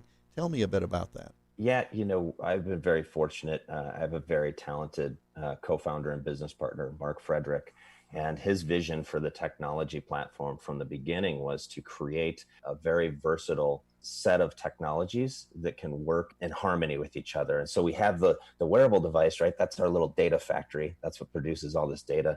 And we've got our software platform that manages and processes all of this data. And because we've built a foundation like that, COVID-19 comes along, and many of the customers that we're working with reach out to us and say, hey, because you guys can detect the location of a worker in a facility, is there any way that you guys can tell me who certain people were around?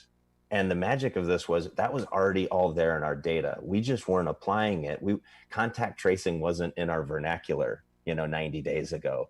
Worker density wasn't in our vernacular 90 days ago, right? These things have happened because we now look at it and go, we have this very rich and robust set of data. And yeah, we know where Gabe was, and yeah, we know where Jeff was. And so, yeah, we can tell where Gabe and Jeff next to each other at all during this 2-week period or whatever period of time they want to do. And so it put us in a really good position to be able to help people instead of doing the cumbersome interview and pulling out the notepad and saying, all right, Jeff, who have you been around for the last 2 weeks, right? In a factory of maybe 1,000 people. We can automate some of that kind of stuff. And that helps make workers, I think, a lot more comfortable going back to work, knowing that if somebody does unfortunately get diagnosed with a communicable disease, even beyond COVID-19, right, we can figure out who maybe has been exposed and get those people out of the workplace so that the others don't get exposed as well.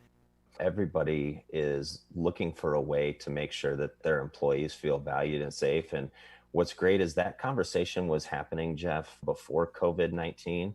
If our technology can help them do that, that's a good way to show value to the workers.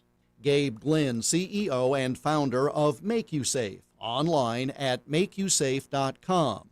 That's spelled MakeUsafe, MakeYouSafe.com. On Twitter at MakeYouSafeCorp. And that brings us to the close of this week's program. Next week, we'll hear about a program based at the University of Northern Iowa that helps businesses from their inception to transfer to a new generation of leadership and everything in between. That and more next week at this same time. In the meantime, you can listen to all or part of today's program by going to totallyiowa.com and clicking on the radio programs link. We welcome your comments. Send them by email to radio@totallyiowa.com. I'm Jeff Stein. Thank you for joining us, and we hope you have a prosperous week. The Iowa Business Report is presented with support from the Iowa Association of Business and Industry. Follow ABI on Twitter at IowaABI and online at iowaabi.org. Michael Devine, the mayor of Manville. It's a fancy title for a part-time job. Michael Devine at AM 1400 KVFD.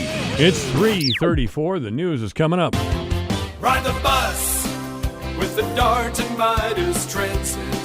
Need to get somewhere in Hamilton, Pocahontas, Calhoun, or Humboldt County this summer? Midas will take you there. Live in Manson and need a ride to the grocery store? Midas will take you there. Live in Webster City and need a ride to the theater? Midas will take you there. Live in Rockwell City and need to get to the clinic? Midas will take you there. Call 573-8145. Midas, helping you get where you want to go. Your connection to Jefferson Lines. I'm Phil Gunderson. Gunderson's has a tradition of providing services unmatched in our community. Funeral, cremation, and pre-planning services with certified celebrants on staff, aftercare, video, and customized printed goods that are the standard. We offer live streaming options and community support with remembrance and educational programs. When it's time to look for a funeral home, look to Gunderson's. Gunderson Funeral Home and Cremation Services. From the Jerry Sheeter Newsroom, I'm Rob Jones. Webster County Public Health released a COVID-19 update Monday morning that says that the county has 85 total COVID-19 cases as of Monday. 32 of those cases have recovered and have been released from public health isolation. Of those 85 confirmed cases, 8 of them are children under 18, 41 are between the ages of 18 and 40, 24 of those are 41 to 60 years old, 11 are 61 to 80, and 1 is an elderly adult over the age of 80. Trevor McHale from the Webster County Sheriff's Office recently ran in a Democratic primary for the sheriff's seat here in the county. He came up short in that race, losing by a narrow margin to Sergeant Tony Walter. Even after the loss, McHale remained positive. No regrets. I learned a lot along the way, and I'm just going to continue moving, forward into the future, staying positive, and see what everything will bring. Tony Walter took the Democratic nomination, and Luke Fleener ran unopposed on the Republican side. Is McHale endorsing either candidate going forward? At this point, I'm not sure if I'm going to endorse either one. I mean, I do have my thoughts and whatnot in the matter of it, but as things goes on, we'll see how things play out. McHale went on to say, regardless of which man wins, political party really has no weight in terms of the sheriff's position. Whether Republican or Democratic, but I believe it needs to be somebody that is going to lead the sheriff's office into the future, being positive and making a good role model for not just the sheriff's office, but also for the citizens of Webster County. Trevor McHale's career in law enforcement dates back around 17 years. Upper Des Moines Opportunity will be holding a drive-through food pantry Wednesday, June the 10th from 4:30 to 6:30 p.m. The event will be at Holy Trinity Parish, 416 North 8th Street here in Fort Dodge. The drive-through food pantry will be for residents of Webster County only. The league that Fort Dodge competes in, the CIML, has announced limits on fan attendance this year league-wide for baseball and softball due to concerns regarding COVID-19. The league says that each player and coach will be given just 2 tickets each. Those tickets will allow the ticket holder to pay admission to the game. Each member school will have 28 roster spots for players and coaches, equaling 56 total tickets. If those 56 total tickets are not used, schools may allow additional people to pay admission. The league encourages fans to bring their own chairs to games in case the bleachers are at capacity. Rogers Sports Complex here in Fort Dodge will be the only site in the CIML that will have an open concession stand. While the league made no mention of a mask being a requirement at Rogers, they did say that a mask will be required to attend games at Des Moines City schools. Fort Dodge softball and baseball open their season next week as the top-ranked Dodger softball program will host Sioux City Heelan next Tuesday night, and the baseball team will host Johnston next Wednesday evening for a doubleheader. That's your Alpha Media News Update from the Jerry Sheeter Newsroom. I'm Rob Jones. Here's a look at how the markets closed today. July corn up 2.5 at 333 3/4. September up 2 3/4 at 338 1/4. December corn up 2 1/4 at 347 1/2. March up 2 cents at 359. July soybeans down 3 cents at 864 3/4. August down 2 1/2 at 867 1/2. September beans down 1 3/4 at 870. November down 1 1/2 at 878. July wheat closed down 3 3/4 at 511 1/2. Soybean meal down 70 cents a ton at 288.40. June live cattle up 22 cents at 94.12. August up 15 at 96.32. August feeder cattle down 110 at 133.07. September down 95 cents at 134.52. June lean hogs up 112 at 48.57. July up a nickel at 53.97. I'm Dwayne Murley. Here's the AM 1400 KVFD weatherology forecast.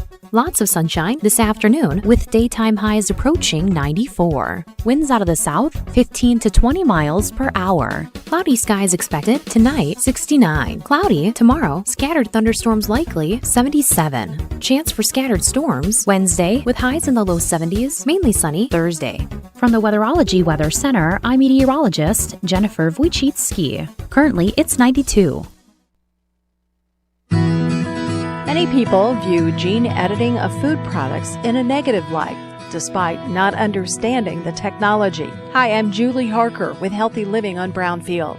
A recent survey highlights the need for sharing more information on why the technology, gene editing, exists. David Fikes is with the FMI Foundation. Most consumers, if you ask them if they want GMO in their diet, they will tell you no. And so there is still this kind of negative aura around GMO, and gene editing is getting painted with that same brush. It's just a negative disposition toward genetic engineering. And I think it's because we've not given adequate education and not told consumers the reasons why we're doing this and kind of connecting with them. People shared more of a willingness to try and buy the product if they were told about the benefits of gene editing in food. The reason why we're doing these things is to the benefit of the consumer, either in terms of nutrition or in terms of food production, plant yield, all those reasons that most consumers, when you talk to them about why, they're like, if this is better for the environment, then sure, let's do this and do it this way. Gene editing can improve the quality and nutritional value of food. For example, tomatoes that are gene edited saw increased vitamin C, potassium, and antioxidants. There was also reduced need for pesticides, which benefits the environment. I'm Julie Harker with Healthy Living on Brownfield. More choices, more money. Bayer Plus Rewards is a new kind of rewards program, one that lets you call the shots. Choose from our broad portfolio of high-performance products. Earn more money on the eligible products that are right for your farm. Use our new portal to see your purchases, track your rewards, and decide how you want to use them. That's how we're putting more control in your hands. That's the plus. Sign in and earn big with Bayer Plus Rewards. Visit mybayerplus.com to sign up today. See program terms and conditions for full details. There are everyday actions to help prevent the spread of respiratory diseases. Wash your hands. Avoid close contact with people who are sick. Avoid touching your eyes, nose, and mouth. Stay home when you are sick. Cover your cough or sneeze. Clean and disinfect frequently touched objects with household cleaning spray. For more information, visit cdc.gov/COVID-19. This message brought to you by the National Association of Broadcasters and this station. Michael Devine, the Doctor of Truth. Does anyone have anything they'd like to confess? That AM 1400 KVFD. That's right, I'm the Doctor of Truth, but we've known each other a while. You can just call me Truth, that's all. With me now is Rob Jones. Hi, Rob. Hi, Truth. How are you today? I got to get some T-shirts about that. You know, listen to the Truth. It's a 2 to 5, Monday to Friday. Well, KVFD radio. Paul Pierce, former NBA player, might take exception to that. He was known as the Truth. He was known. Well, he was known as the Truth for some other reason, I think. Well, and then we had Colbert out there calling himself Truthiness or whatever he's Oh, really? I don't pay a lot of attention to it. You know, the guy's in his late 50s, and he comes off like a 9-year-old to me. So I don't dig that kind of humor necessarily. Well, you know? Could be that he's appealing to a crowd who may not have mature ways of thinking, as a polite way to put it. He's a part of a. He's not that much younger than I am, but he has the attitudes of somebody who's much younger. I mean, as far as cultural and political and that sort of thing. But that's his business. I guess he's making a pretty good living doing it. He's doing it, yeah. He's getting it done. You have a big fan base out there, I got to tell you. Every time I go someplace. And where was I just the other day? I was having, we were having breakfast. A girl came over and to me and said, boy, I really like that Rob Jones guy now. I didn't know about him at first. And I said, well, none of us did. That was a well-kept secret out there in western Oklahoma until I came up here. We kind of kept an eye on him ourselves there for a while, but yeah, he's doing real fine. She said, is he from down south? And I said, yeah, he's down there by Otho. yeah, just south of Otho, near Harcourt. Yeah. Right over that way. That's where he's from. Yeah. I don't think she believed me.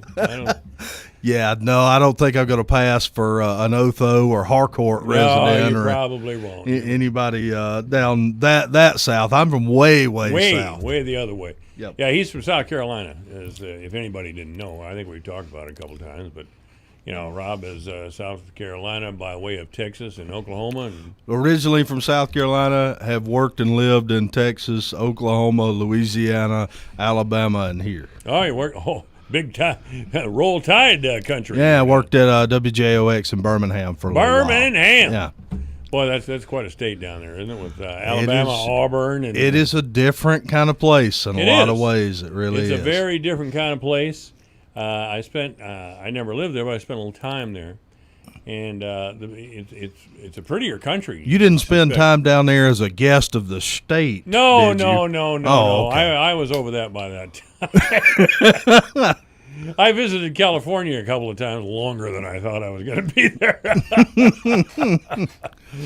Yeah, I had a good time in the 70s. I just don't remember it. I don't think if you remember the 70s, I don't think you were there. I really No, I wasn't there. No, yeah. What year were you born? I was born in 82. 82. Jeez.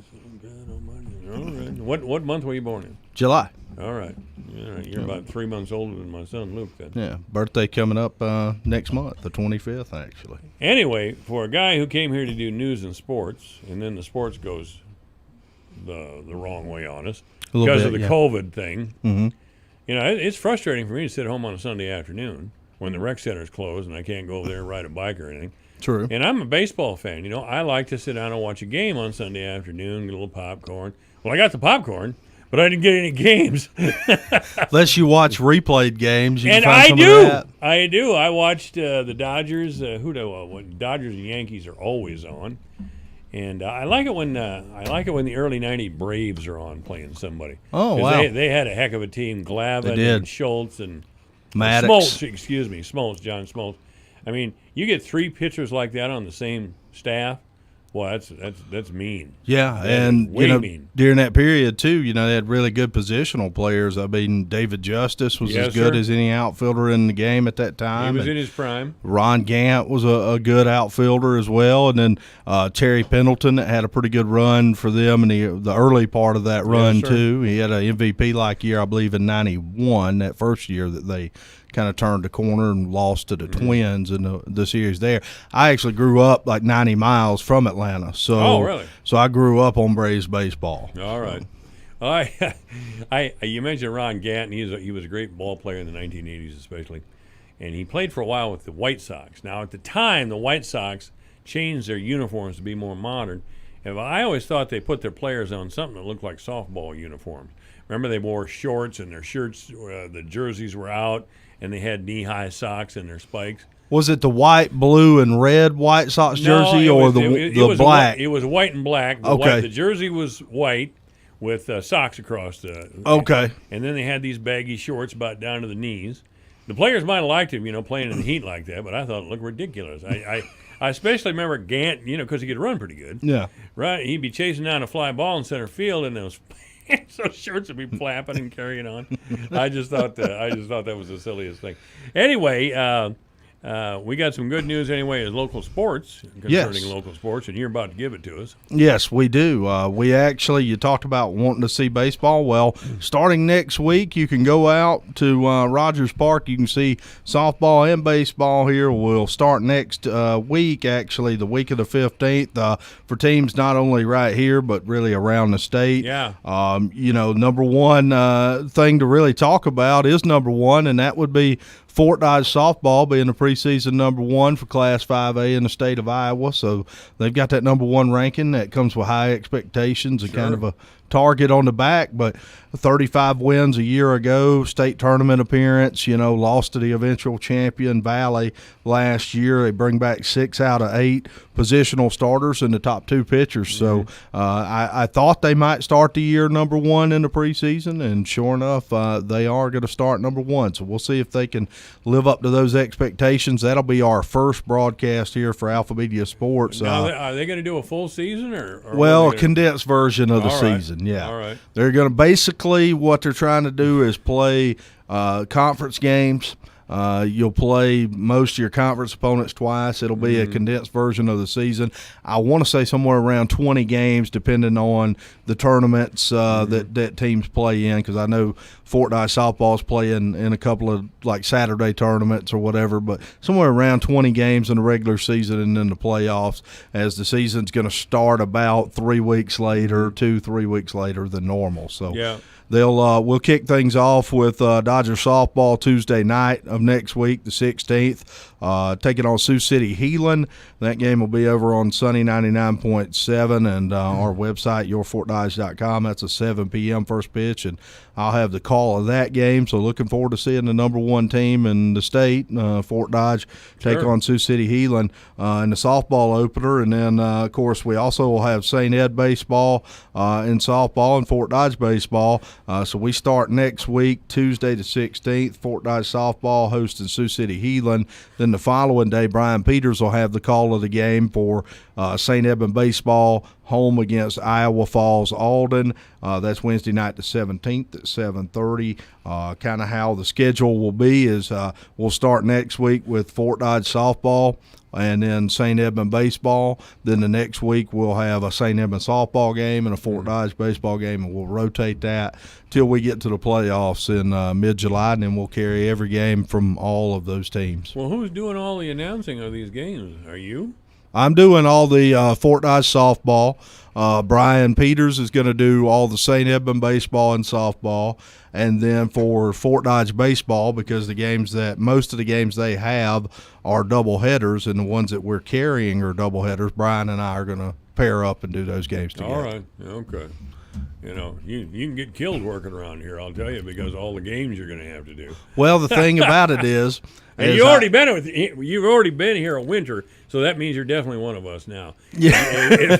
If you can drive all over the place in the middle of the night in January chasing down some basketball game, my hat's off to you. Well, and that's the thing about the basketball schedule is that's every single game. With this, we kind of pick and choose some games. We don't carry every single game. And because I had the luxury of making the schedule, I actually am not going outside of Fort Dodge until the playoffs. Yeah. So that I was able to build that in, so at least I don't have to go halfway across the state on a Tuesday night like I did during basketball.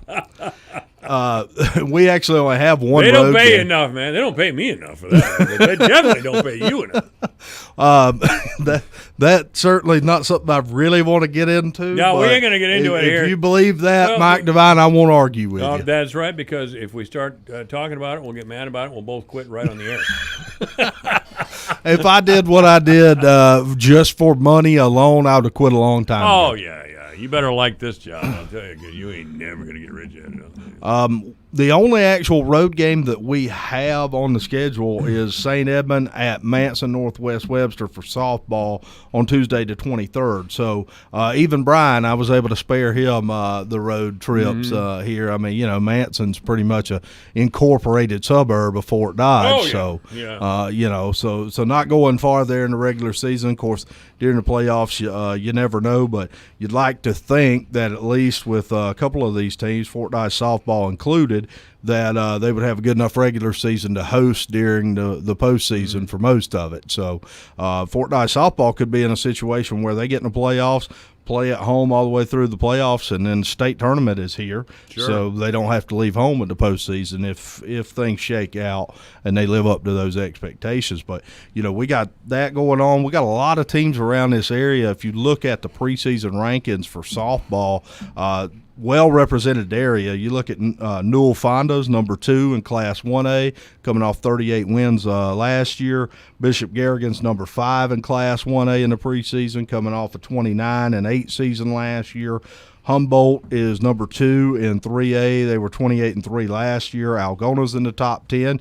Your hometown there, Algona, number 10 in the 3A softball preseason rankings. Webster City, number 14 in 4A. Fort Dodge has what I believe 8 teams, and I could be wrong about that, but 8 teams that are in the top 15 in their respective classes on the schedule. So looks like they're trying to challenge themselves in the regular season so that they're ready for the playoffs. So well represented here. You know, this area really does have some good softball, and we're going to get to see that starting next week. And I'm excited, man. I'd be excited if we were going to play Tiddlywinks at Rogers Sports Park. That's a nice little park, isn't it? It is. It's a very nice spot. Little park. I really that was one of the things that really kind of impressed me when I first got here, because I got here during baseball season last year.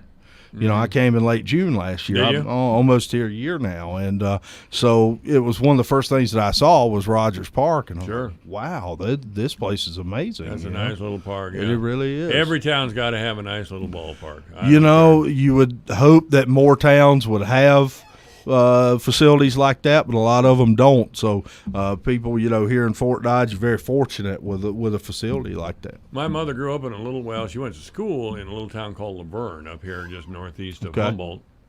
And not much left of Laverne anymore.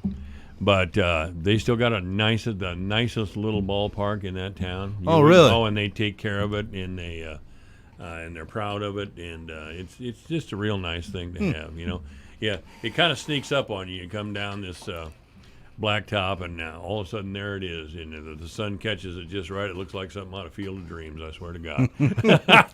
Well, the great thing about Rogers is you have so many different diamonds out there. Yeah. If you're a high school here, you could play out there as St. Edmund does, as Fort Dodge softball does. You've also got the Little League diamonds that are replica fields of Fenway and stuff like that, and Wrigley Field. And that's a really cool thing.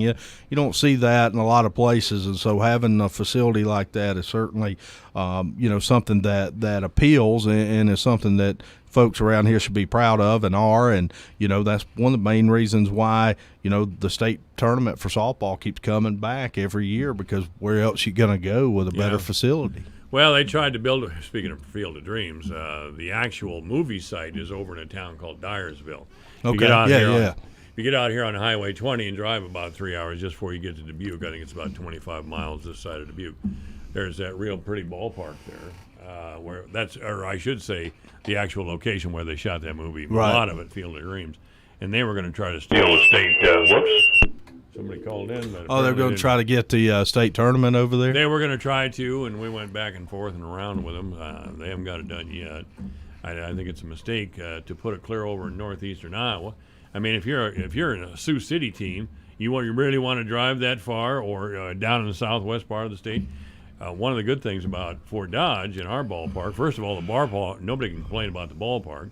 We got enough hotel and motel space to handle everybody, and of course, it's accessible to everybody in the state. It's 90 miles from Des Moines and 90 miles from Waterloo. Yeah, kind of a centralized location. Kind of a centralized, as close as you can get.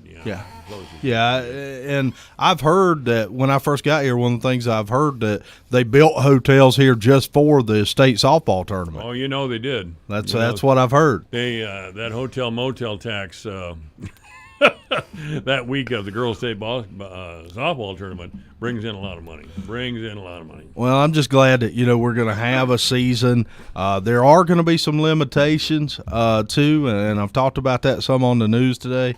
The CIML, which is the league that Fort Dodge plays in, they're limiting attendance this year. Oh, sure. So you've got what situation you've got there is basically every player and coach from a team will have 2 tickets. And you've got an allotment of 28 players and coaches per team. So if you're Fort Dodge, if 9th grade team, freshman team is playing, then they've got 28. If JV is playing, they've got 28. Varsity has 28.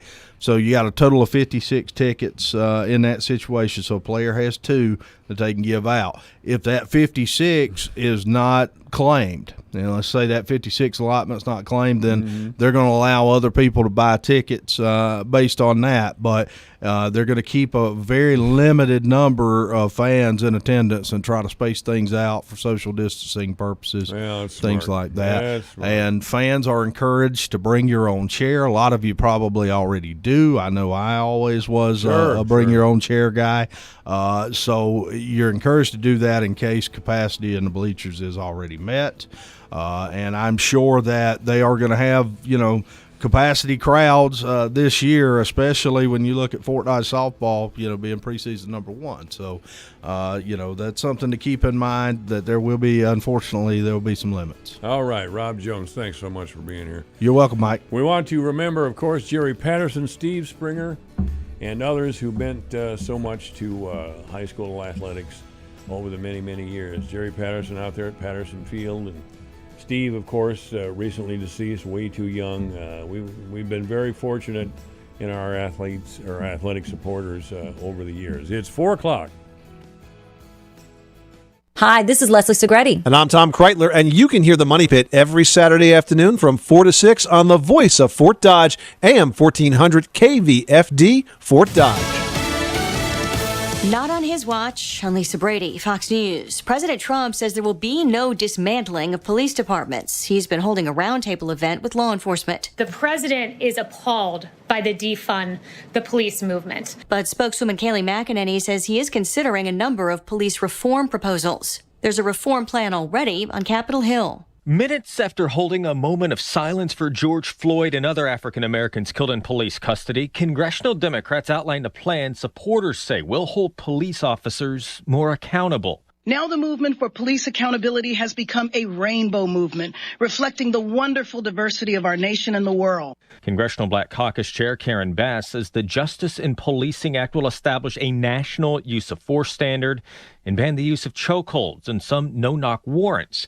It would also set up a national police misconduct registry to maintain records of officer violations. Fox's Jared Halpern. Thousands paying tribute to George Floyd at a public viewing where he grew up in Houston ahead of his Texas funeral, while the fired officer charged in his death made his first court appearance. Former Minneapolis police officer Derek Chauvin appeared via video before a judge in Minneapolis, where bail was set at $1.25 million without conditions for the 44-year-old veteran police officer charged with murder and manslaughter. In the police custody death of George Floyd, 3 other officers at the scene were also fired and jailed, facing charges of aiding and abetting, and each being held on $750,000 bond. The FBI and the Department of Justice are investigating. The state of Minnesota has also opened up a civil rights case against the entire Minneapolis force. Fox's Jeff Manasso. An L.A. prosecutor just announcing thousands of protesters accused of misdemeanor offenses, including breaking curfew, will not be charged.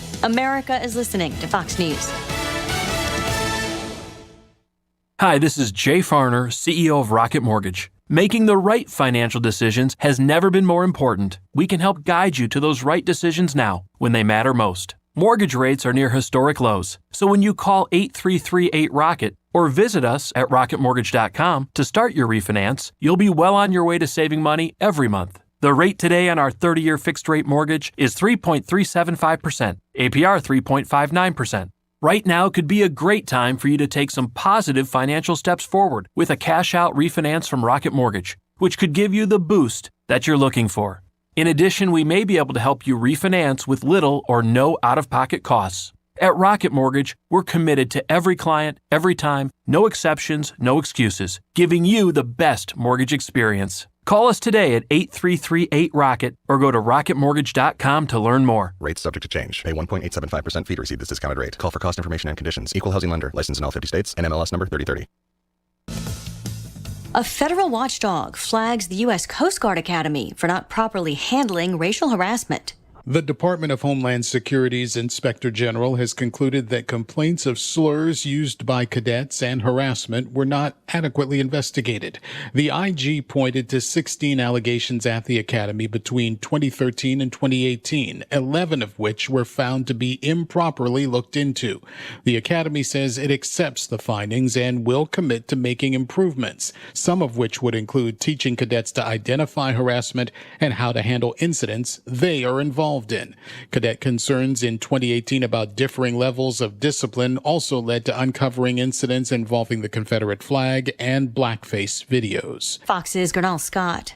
The death of George Floyd fueling a renewed global debate about racism and police tactics. In France, where they've also had mass protests, the Interior Minister announcing that chokeholds will be banned. A group of economists makes it official. The U.S. plunged into a pandemic recession. A recession is typically defined as 2 straight quarters of negative gross domestic product. However, the National Bureau of Economic Research considers a recession a significant decline in economic activity, typically visible in production, employment, and other indicators. The NBER said the 128-month economic expansion, the longest dating back to 1854, came to a halt in February, with a recession beginning as the coronavirus began to weigh on the U.S. With all states reopening again to some degree or another, the economy is most likely starting to recover. Hillary Barsky, Fox News. On Wall Street, a 6th straight day of gains, longest streak in 9 months. The Dow up 461 points as the country's reopening continues, with Phase 1 now underway for the former epicenter of U.S. coronavirus cases, New York City. I'm Lisa Brady, and this is Fox News.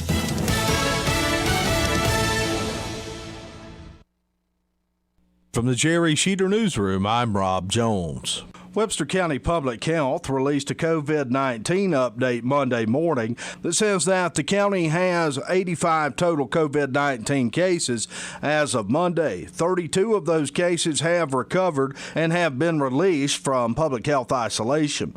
Of those 85 confirmed cases, 8 of them are children under 18, 41 are between the ages of 18 and 40, 24 of those are 41 to 60 years old, 11 are 61 to 80, and 1 is an elderly adult over the age of 80.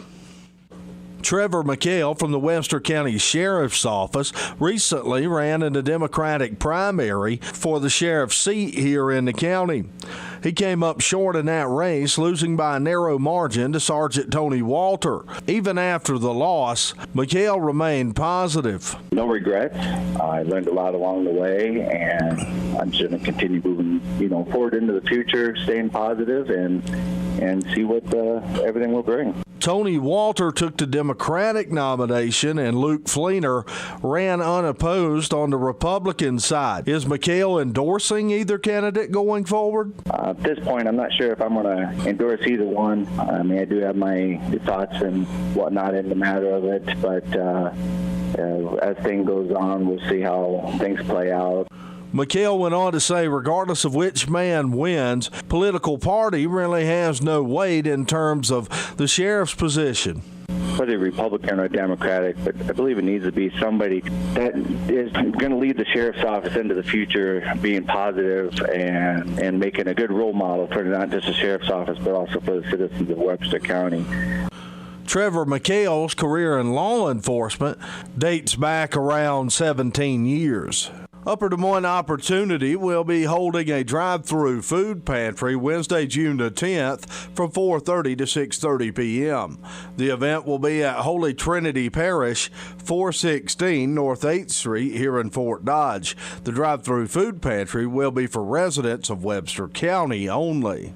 The league that Fort Dodge competes in, the CIML, has announced limits on fan attendance this year league-wide for baseball and softball due to concerns regarding COVID-19. The league says that each player and coach will be given just 2 tickets each. Those tickets will allow the ticket holder to pay admission to the game. Each member school will have 28 roster spots for players and coaches, equaling 56 total tickets. If those 56 total tickets are not used, schools may allow additional people to pay admission. The league encourages fans to bring their own chairs to games in case the bleachers are at capacity. Rogers Sports Complex here in Fort Dodge will be the only site in the CIML that will have an open concession stand.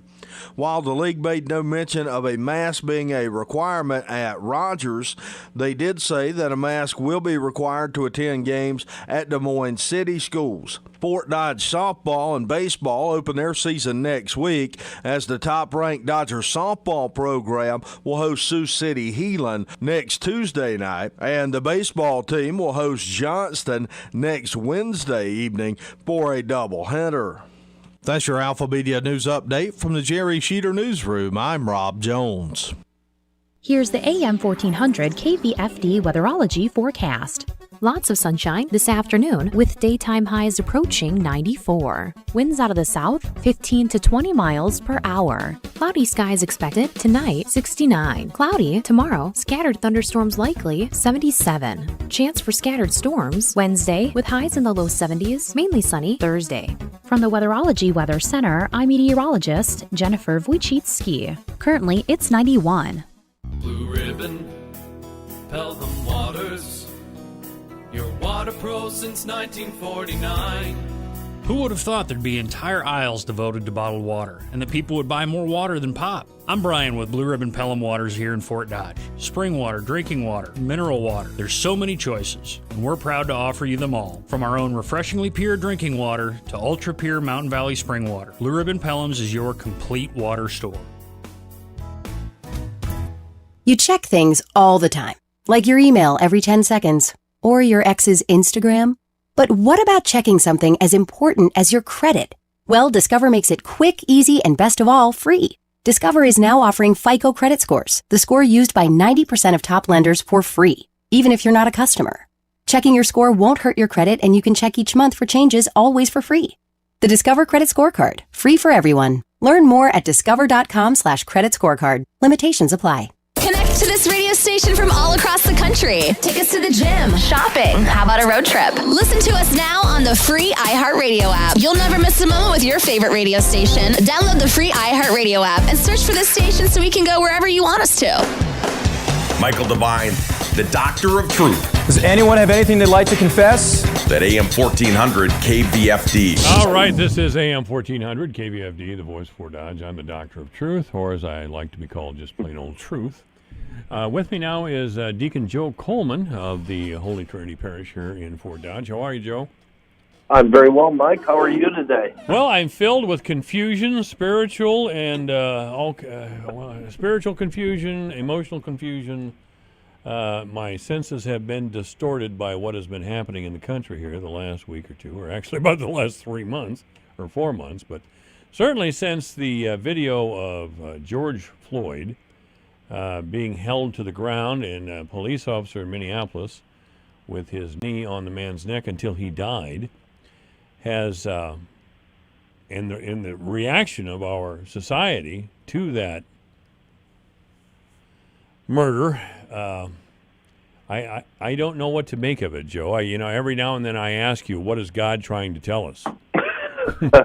What would God be trying to tell us with this? I wish I had a definitive answer for that. But what I can tell you from my vantage point is that this really shows what a pluralistic country we are, and it shows that I think that we're trying to bring the pendulum to recenter the pendulum. I look at this as positive as opposed to negative for a couple of reasons. First, as I told you before, this thing with the coronavirus has given us that gift that all of us have asked for, and that is, Lord, send me a month or send me 6 weeks when I really don't have anything to do, that I can think about stuff, I can read, I can pray, I can just contemplate. And that happened. Well, we've had 3 months of it, and we may have another 3 months of it. We have this tragedy with George Floyd, And it enlightens in this country, and it shows us that the very First Amendment to our Constitution, which speaks to, I believe, the most fundamental of those 10 Amendment rights, okay? The power to assemble and to freely assemble, and that the government will make no law which limits that. Absolutely not. We're seeing that live, and I don't like the violence. Anybody who has a scintilla rationality does not like the violence. But you'll notice that most of the people who are really focusing on the violence, they look like you and me, Mike. Well, and frankly, let me explain myself just for a minute. I'm appalled by that. I stand beside you arm in arm when it comes to defending the right to peaceably assemble and free speech. I mean, if we don't have those things, we don't have a country. I mean, the First Amendment is the First Amendment for a reason. The right to speak. The right to speak and think and feel and bring your ideas into the public sphere and not be punished to do it. So when it comes to protest, I'm fine. I'm as a veteran, my father was a Marine Corps veteran of the Pacific War, 2 Purple Hearts. My son, a Marine Corps veteran of 2 tours in Iraq, also awarded the Purple Heart. We fought for something. Yeah, absolutely. You paid your dues. There's no doubt about that. But what we didn't fight for is to have a bunch of hooligans show up with spray paint cans and deface automobiles in the midst of peaceful protesters. Now, you're right. Maybe that's a white guy way of looking at things. And well, I'm a veteran too. I was an infantry company commander. Yeah. I was a prosecutor in my early years as a lawyer. I hear you and I agree with you, but I this time that we've had to think with this virus, I find it so interesting that some people spend all of their focus on law and order. Law and order is the, how do you want to say it? Well, is it a symptom? Is it a symptom? Is it a disease as the way that it's used, or is it a benefit? But as a lawyer and a Catholic, you have to understand, and I know you do, the value of reason and logic to a civilized society. Oh, I'd go you a step farther. I would go that the Creator, one of the amazing attributes of the Creator, and you can look to Aquinas for this, is the Creator is order, order, order. Everything in the universe is ordered. And there's a reason for that. That in order is freedom. True freedom. And that's one of the reasons why when we talk about this idea of the fall in the Garden of Eden is that we brought disorder into the world, and that we have the rationality that you've been talking about here to think our way into an ordered way of life, which in reality gives us freedom. Yes. The son I mentioned to you a few minutes ago tells me every now and then that I'm just an old guy with old guy ideas. And I suppose that's true. Being of his age group and that sort of thing, I understand what he's... I thought my father was old when he was about 35, But what I'm really concerned about is we don't seem to have, Joe, an agreed upon moral code. When I criticize these looters and these sorts of things, and And I'm certainly opposed to Colin Kaepernick and his group kneeling during the playing of the national anthem and while the flag is being raised. I thought we had an agreement that was wrong, but I guess we don't anymore. If we can't come together to agree on a common moral code, and it used to be based on Christianity, the Judeo-Christian ethic. It's not Absolutely. anymore. It's more based on tribalism. What's good for the tribe? You know what I'm talking about? Because I know exactly what you're talking about. I do not have a concept of the United States of America, a country I love, as nothing more than tribes with different flags. That's all. That's my real concern. I mean, we're getting to be a more diverse country, that's for sure. For better or for worse, it's happening. And we all seem to have different ideas. We're all unyielding. We're all angry. That's not much of a country. Well, I assume you've had the opportunity in your life to travel and to be other places, and I was lucky enough that I got to spend some of my undergraduate career studying abroad. And so, I know that everybody gets upset with what's going on. But you and I both know that where would we rather live? Oh, I can't think of another place to live. I mean, there was that was a rhetorical question asked by some television program over the weekend, and people came up with the idea that Sweden's a great place to live. Well, I suppose it is, but it's pretty cold up there most of the time, so I don't want to live in Sweden. It's pretty cold here a lot of the time, for that matter. But you're right. I don't want to live anywhere else but here. And I think Sweden, I'll Google it when I get off here, but I think Sweden takes about 70%, almost 70% of your income to pay for all of the social netting that is safety netting in the country. Oh, that's without a doubt. I mean, they're a socialized state. By the way, and I think we may have touched on this in the past, I asked Pastor Austin Hill this morning. Is capitalism part of the problem that we have with inequality in the United States? Because, as we've talked before, Glenn Beck accused Pope Francis of being a Marxist, and I thought, I never could handle Glenn Beck. But through the years, the Catholic Church has been known to some as hostile to the idea of a free market. Would you agree with that? The church has had opinions on what I refer to as Darwinian capitalism, which only the strong and the powerful survive, and if you can't make it, you fall by the wayside, and it's not my responsibility to look out for my brother. That type of capitalism, absolutely. The church has also condemned socialism. I don't know if you're aware of this or not. There have been encyclicals on socialism and the harms of socialism. Well, I know the Catholic Church had a real problem with communism.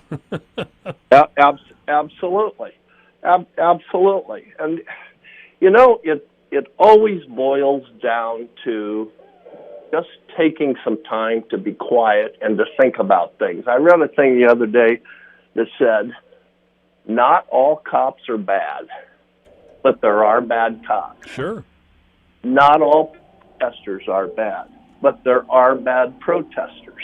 And if we can see that, I grew up teaching peace officers when I was a young lawyer for 5 years. I taught peace officers. For 5 years, I was the attorney for the Iowa Highway Patrol. Those young men that I dealt with were remarkable. They were good, they were caring, they were honorable, and I still believe we have that today in the vast, vast, vast majority of our law enforcement personnel, especially here at home, Mike. The guys we see in the Sheriff's Department, Fort Dodge PD, the local Highway Patrol post, these guys would lay down their life for us if we were in trouble. Let me add to that. I'm not trying to one-up you here, really, but Years and years ago, I heard a man, I was a kid, I heard a man called Martin Luther King say, I pray for the day, or no, I look forward to the day when my children are judged not by the color of their skin, but by the content of their character. I think the idea that we should judge someone based on their ethnic group is unbelievably foolish. Unbelievably. Absolutely. And it fosters a cancer in our country and in our society. And so, that's what I think. I think all of this, in many respects, is good. That old bromide that the only thing that's constant is change. We're experiencing that now. Well, judging from some of these protests, it appears the vast majority of the protesters are white kids, young white kids, especially in Des Moines, Iowa City, the places like that. Look at L.A., look at D.C., look at New York. Sure. I see white people, I see Asians, I see brown people, I see black people, arm in arm. When was the last time we saw that in this country? Long time. I don't know. I can't think of a time. I cannot think of a time, Joe, now that we're talking about it. Yeah, it's wonderful to see. I happen to agree with Barack Obama when you listen to his commencement address. I don't know if you saw the universal commencement address that he gave yesterday, and he was talking about the hope of this country, and truly the hope of the world is in our young people. We are so lucky to have the quality and character of the young people we're surrounded by. They're smarter, they're bigger, they're stronger, they're more everything than any generation has been. I only hope that they're also going to be more honorable and more hardworking to fulfill that e pluribus unum, Latin motto of our nation, out of many one. Out of many one, yes. I hope that as well. I'm not disheartened by all those white kids in the protests. I mean, this is something they believe in strongly, and members of my generation, including me, and I was a veteran, protested the way the Vietnam War was being handled. I mean, some were just outraged because it was a racist war. I didn't think that necessarily, but the way it was being conducted was just flat out stupid, and I think time and history has proved that to be true. But absolutely, Mike, you're dead on, and I don't think that anybody can argue with a straight face that if ever we make that decision to go to war, those people who have rank on their shoulders or on their collars have an obligation to do everything they can to bring those young men and now young women home safely to mom and dad. I just deny that. Go ahead. No, I just wanted, before we run out of time, I wanted to get your opinion on the church and capitalism and whether you believe that capitalism might be part of the problem. Let me answer it directly, okay? Darwinian capitalism, in my judgment, is wrong. Yes. Capitalism which looks out for the other in our community, and capitalism which has its motto, to whom much is given, much is expected, I'm all in on. Okay. Do you think we're in a time of Darwinian capitalism? There seems to be a huge wealth concentration. We haven't had the last time we had a wealth concentration that was as big as it currently is was in 1929. Yeah. Well, yeah. I was just reading a thing today of all the hospitals, the large hospitals in the country. Thank God I'm privileged to be a chaplain out at our hospital, and I get to see and work with people every day who are so concerned and so loving and so careful. but I was reading an article today about hospitals getting so much of the money and now are laying off doctors and nurses and cutting their salary sets, but paying their CEOs millions and millions and millions of dollars. Just didn't set right between my ears as I was reading that. You know, and I'm sure we all agree with that. This idea, at some point, if we don't take care of both, John Kennedy said it best. If we can't take care of the many who are poor, we cannot save the few who are rich. That's right out of his inaugural speech in 1961. The idea that we don't take care and promote and develop middle class, have we lost our minds? Hopefully, I'm sorry. Hopefully not. Hopefully not. What you're talking about is a Christian society, though, Joe, that slipped away from us. There used to be, and I'm, as an older man, I'm always looking toward the past as a golden time. If I really thought about it, it wasn't that golden. But there was the phenomena of the Christian businessman who was certainly a capitalist, certainly wanted things for himself and his family, but certainly looked to the community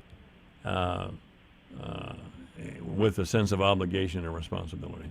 And that's what built the country, by God. That's really what did it. You and I are of the age, we remember when stores were closed on Sunday. Absolutely. You couldn't sell liquor on Sunday? Absolutely not. All right. I wish we could continue, Joe, but we have to go. Deacon Joe Coleman has been our guest. Thank you, sir. We'll talk to you next Monday. My great pleasure, Mike. All Peace. Right. Bye-bye. Bye-bye. This is AM 1400 KVFD, the voice of Fort Dodge.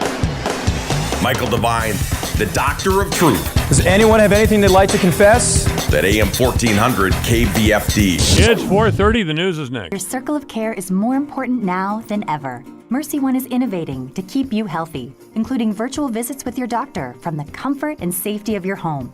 Visits are easy. During virtual appointments, providers can prescribe or adjust medications, review test results, coordinate additional treatment options, assess whether further care is needed, and much more. Call your primary care or specialist office today to connect with your doctor. Mercy One, your best life, our one purpose. Your news, your town, your station. KVFD News when it breaks. From the Jerry Sheeter Newsroom, I'm Rob Jones. Webster County Public Health released a COVID-19 update Monday morning that says that the county has 85 total COVID-19 cases as of Monday. 32 of those cases have recovered and have been released from public health isolation. Of those 85 confirmed cases, 8 of them are children under 18, 41 are between the ages of 18 and 40, 24 of those are 41 to 60 years old, 11 are 61 to 80, and 1 is an elderly adult over the age of 80. Trevor McHale from the Webster County Sheriff's Office recently ran in a Democratic primary for the sheriff's seat here in the county. He came up short in that race, losing by a narrow margin to Sergeant Tony Walter. Even after the loss, McHale remained positive. No regrets. I learned a lot along the way, and I'm just going to continue moving, forward into the future, staying positive, and see what everything will bring. Tony Walter took the Democratic nomination, and Luke Fleener ran unopposed on the Republican side. Is McHale endorsing either candidate going forward? At this point, I'm not sure if I'm going to endorse either one. I mean, I do have my thoughts and whatnot in the matter of it, but as things goes on, we'll see how things play out. McHale went on to say, regardless of which man wins, political party really has no weight in terms of the sheriff's position. Whether Republican or Democratic, but I believe it needs to be somebody that is going to lead the sheriff's office into the future, being positive and making a good role model for not just the sheriff's office, but also for the citizens of Webster County. Trevor McHale's career in law enforcement dates back around 17 years. Upper Des Moines Opportunity will be holding a drive-through food pantry Wednesday, June the 10th from 4:30 to 6:30 p.m. The event will be at Holy Trinity Parish, 416 North 8th Street here in Fort Dodge. The drive-through food pantry will be for residents of Webster County only.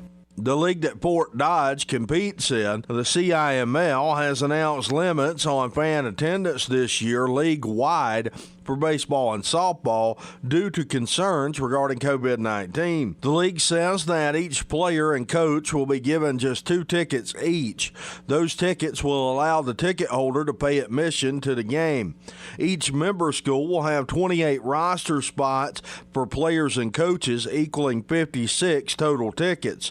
If those 56 total tickets are not used, schools may allow additional people to pay admission. The league encourages fans to bring their own chairs to games in case the bleachers are at capacity. Rogers Sports Complex here in Fort Dodge will be the only site in the CIML that will have an open concession stand. While the league made no mention of a mask being a requirement at Rogers, they did say that a mask will be required to attend games at Des Moines City schools. Fort Dodge softball and baseball open their season next week as the top-ranked Dodger softball program will host Sioux City Heelan next Tuesday night, and the baseball team will host Johnston next Wednesday evening for a doubleheader. That's your Alpha Media News Update from the Jerry Sheeter Newsroom. I'm Rob Jones.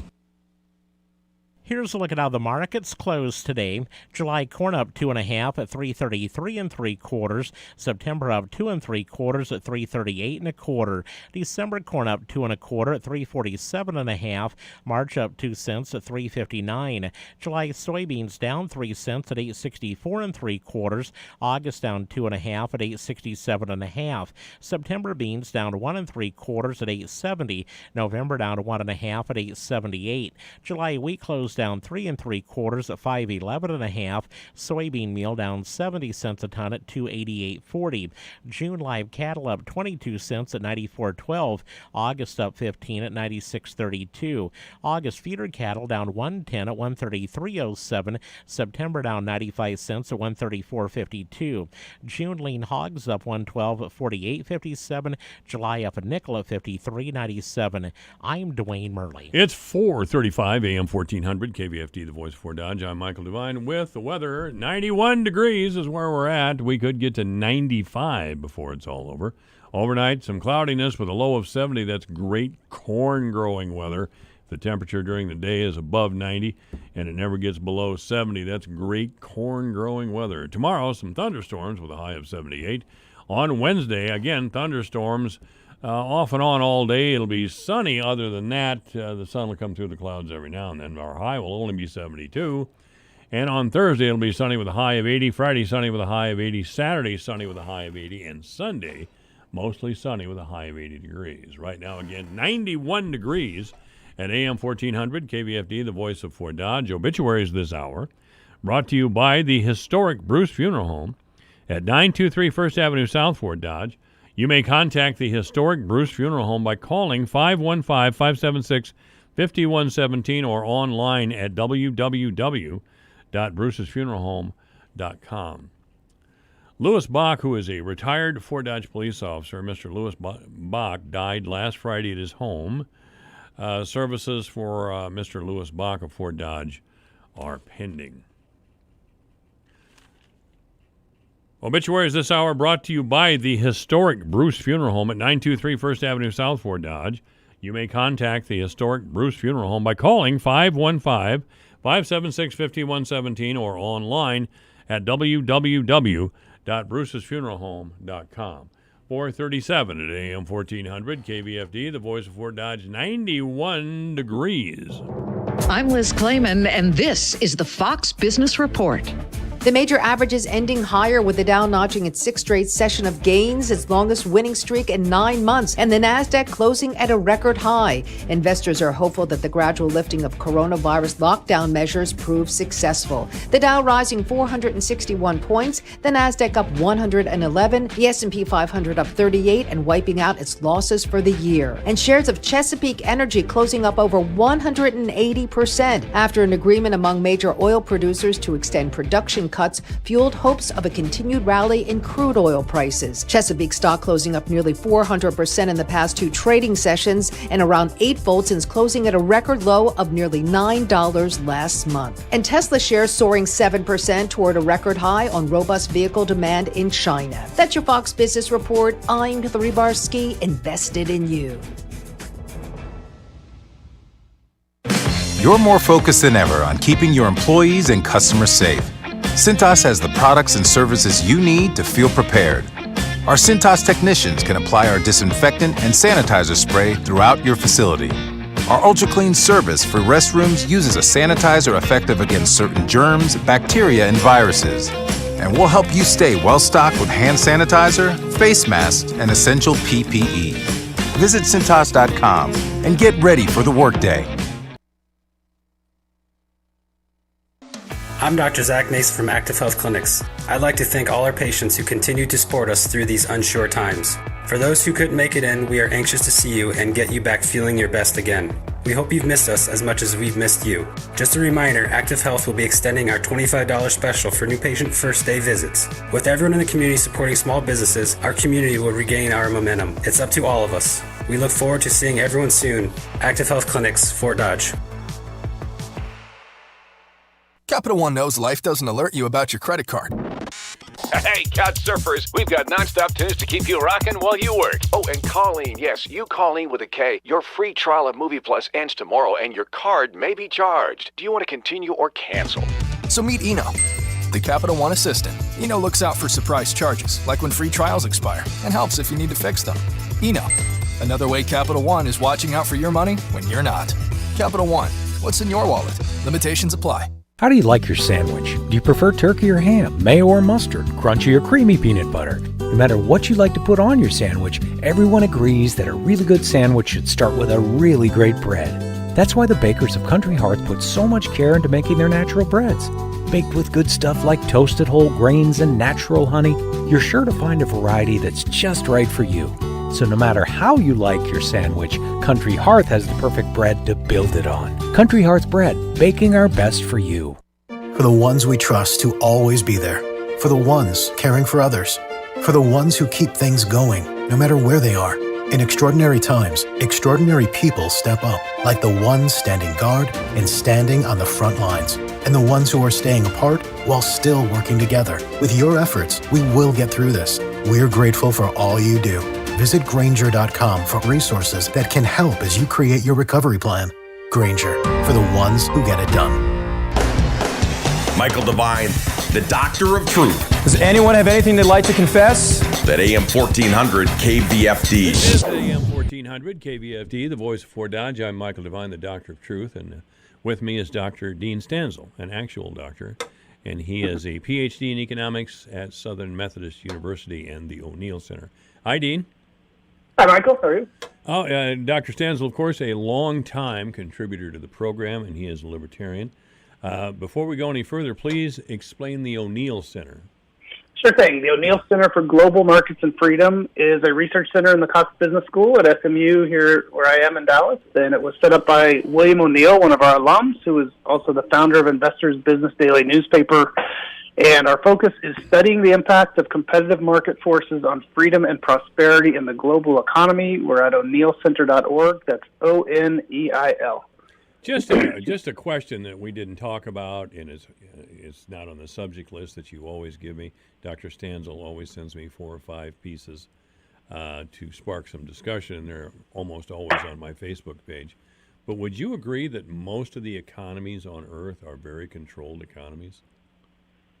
Very controlled economies.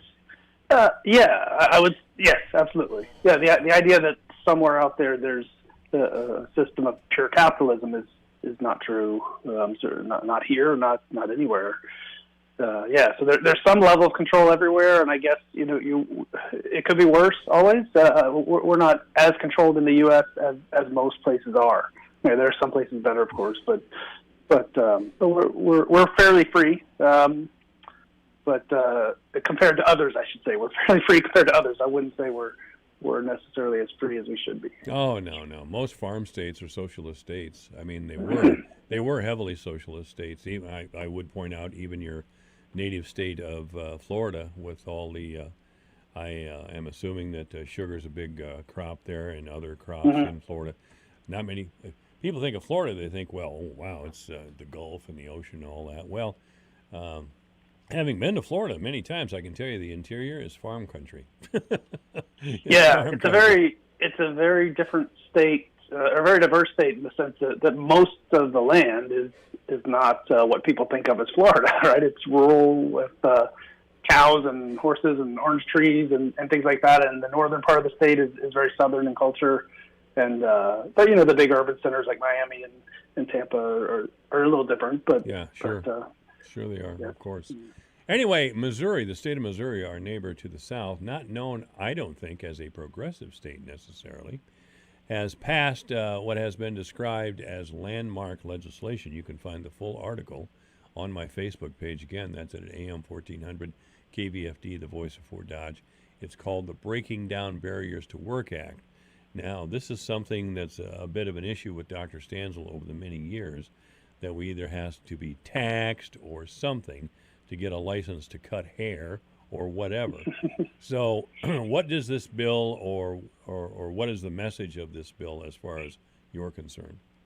Sure. So one of the things that's happened over the years, the past few decades, is that more and more occupations have required a license. And I believe it's up to about 1 in 4 workers is in a job where they have to have an official license from the government. And so, there's been some pushback on this in recent years. Under the Obama administration, they did a little report where they looked at some of the adverse effects of these laws on, especially on lower skilled workers, and folks on the right also kind of agree. Look, this is a government intervention we ought to get rid of. So it's one of these bipartisan things that there's been some a lot of activity in the states lately. Arizona was the first one to pass what they call occupational licensing reciprocity, because one of the issues that especially we saw in the last recession is that you may have a license to do a particular job in one state, but if you lose your job or your spouse loses their job and you want to move somewhere else, you get to that next state and you got to go start over and go get a license there, and so it restricts the mobility of workers. And it just makes it harder for people to earn a living. And so Arizona passed a law recently that basically said, look, if you have a license from somewhere, we're going to honor that here. And so now Missouri is the second state to do that. And there are some in the pandemic now that have passed temporary stuff to do this specifically for medical-related jobs. And so there's been some of that going on as well, although, like I said, it's temporary in nature that maybe will be extended and expanded. But so it is landmark legislation in the sense that it's really opening up the economy, making it easier for workers to ply their trade and to make a living. And Lord knows we need to lift some of those restrictions now as people are struggling to make ends meet. I do miss the days when we had a lot of private businesses. Now, by private businesses, there used to be a few shoe repair shops around. This was before the disposable economy, of course. But there were guys that worked in shoe shops their whole lives, and they just there was a guy who had a lawnmower repair shop, and he'd fix your lawnmower, but he'd also fix your toaster. And if your knives needed sharpening, he would sharpen knives, all those things. And I'm glad that these sort of bills come around, as Missouri has just passed, to get people away from the idea and the thought that they have to go to work for somebody. Go to work for yourself. There's freedom there. And I think when people appreciate that and have the guts and the brains to actually work for themselves, that's what the country is really all about. It's not these big box retailers where everybody should go to work. No, I just don't go along with that. But anyway, Our guest is Dr. Dean Stansel, a PhD in economics from Southern Methodist University. Now, this is how desperate we've become, ladies and gentlemen. We have to ask permission to drink outside. Well, I'm speaking specifically of alcohol, and we have some places here in town, of course, and I'm sure you do in Texas and Florida, everywhere, where there's bars where people sit outside and drink mixed drinks or beer or whatever they want to drink. But it's pretty contained. It's pretty restricted. Right. Now, this is in Texas now, Governor Greg Abbott, who I kind of like. I've never met him, of course, don't even know what he looks like, but he has made some pretty good moves that I like. Governor Abbott has indicated that changes might stick around forever in the way bars and restaurants have been run in Texas so far. I don't suppose we're going to see a big move by California to do this. That would be a little bit too much liberty for Governor Newsom out there. But anyway. Actually, California is one of the states that has done like Texas has in allowing bars and restaurants to sell cocktails to go, which is what the governor was referring to in this notion that we should maybe these changes should stick around. Now, there have been some hiccups in that here in Texas. They the alcohol, whatever they call it, the ABC board, got into a back and forth with the governor because the restaurants, shortly after the governor made this proclamation or executive order, were just sending people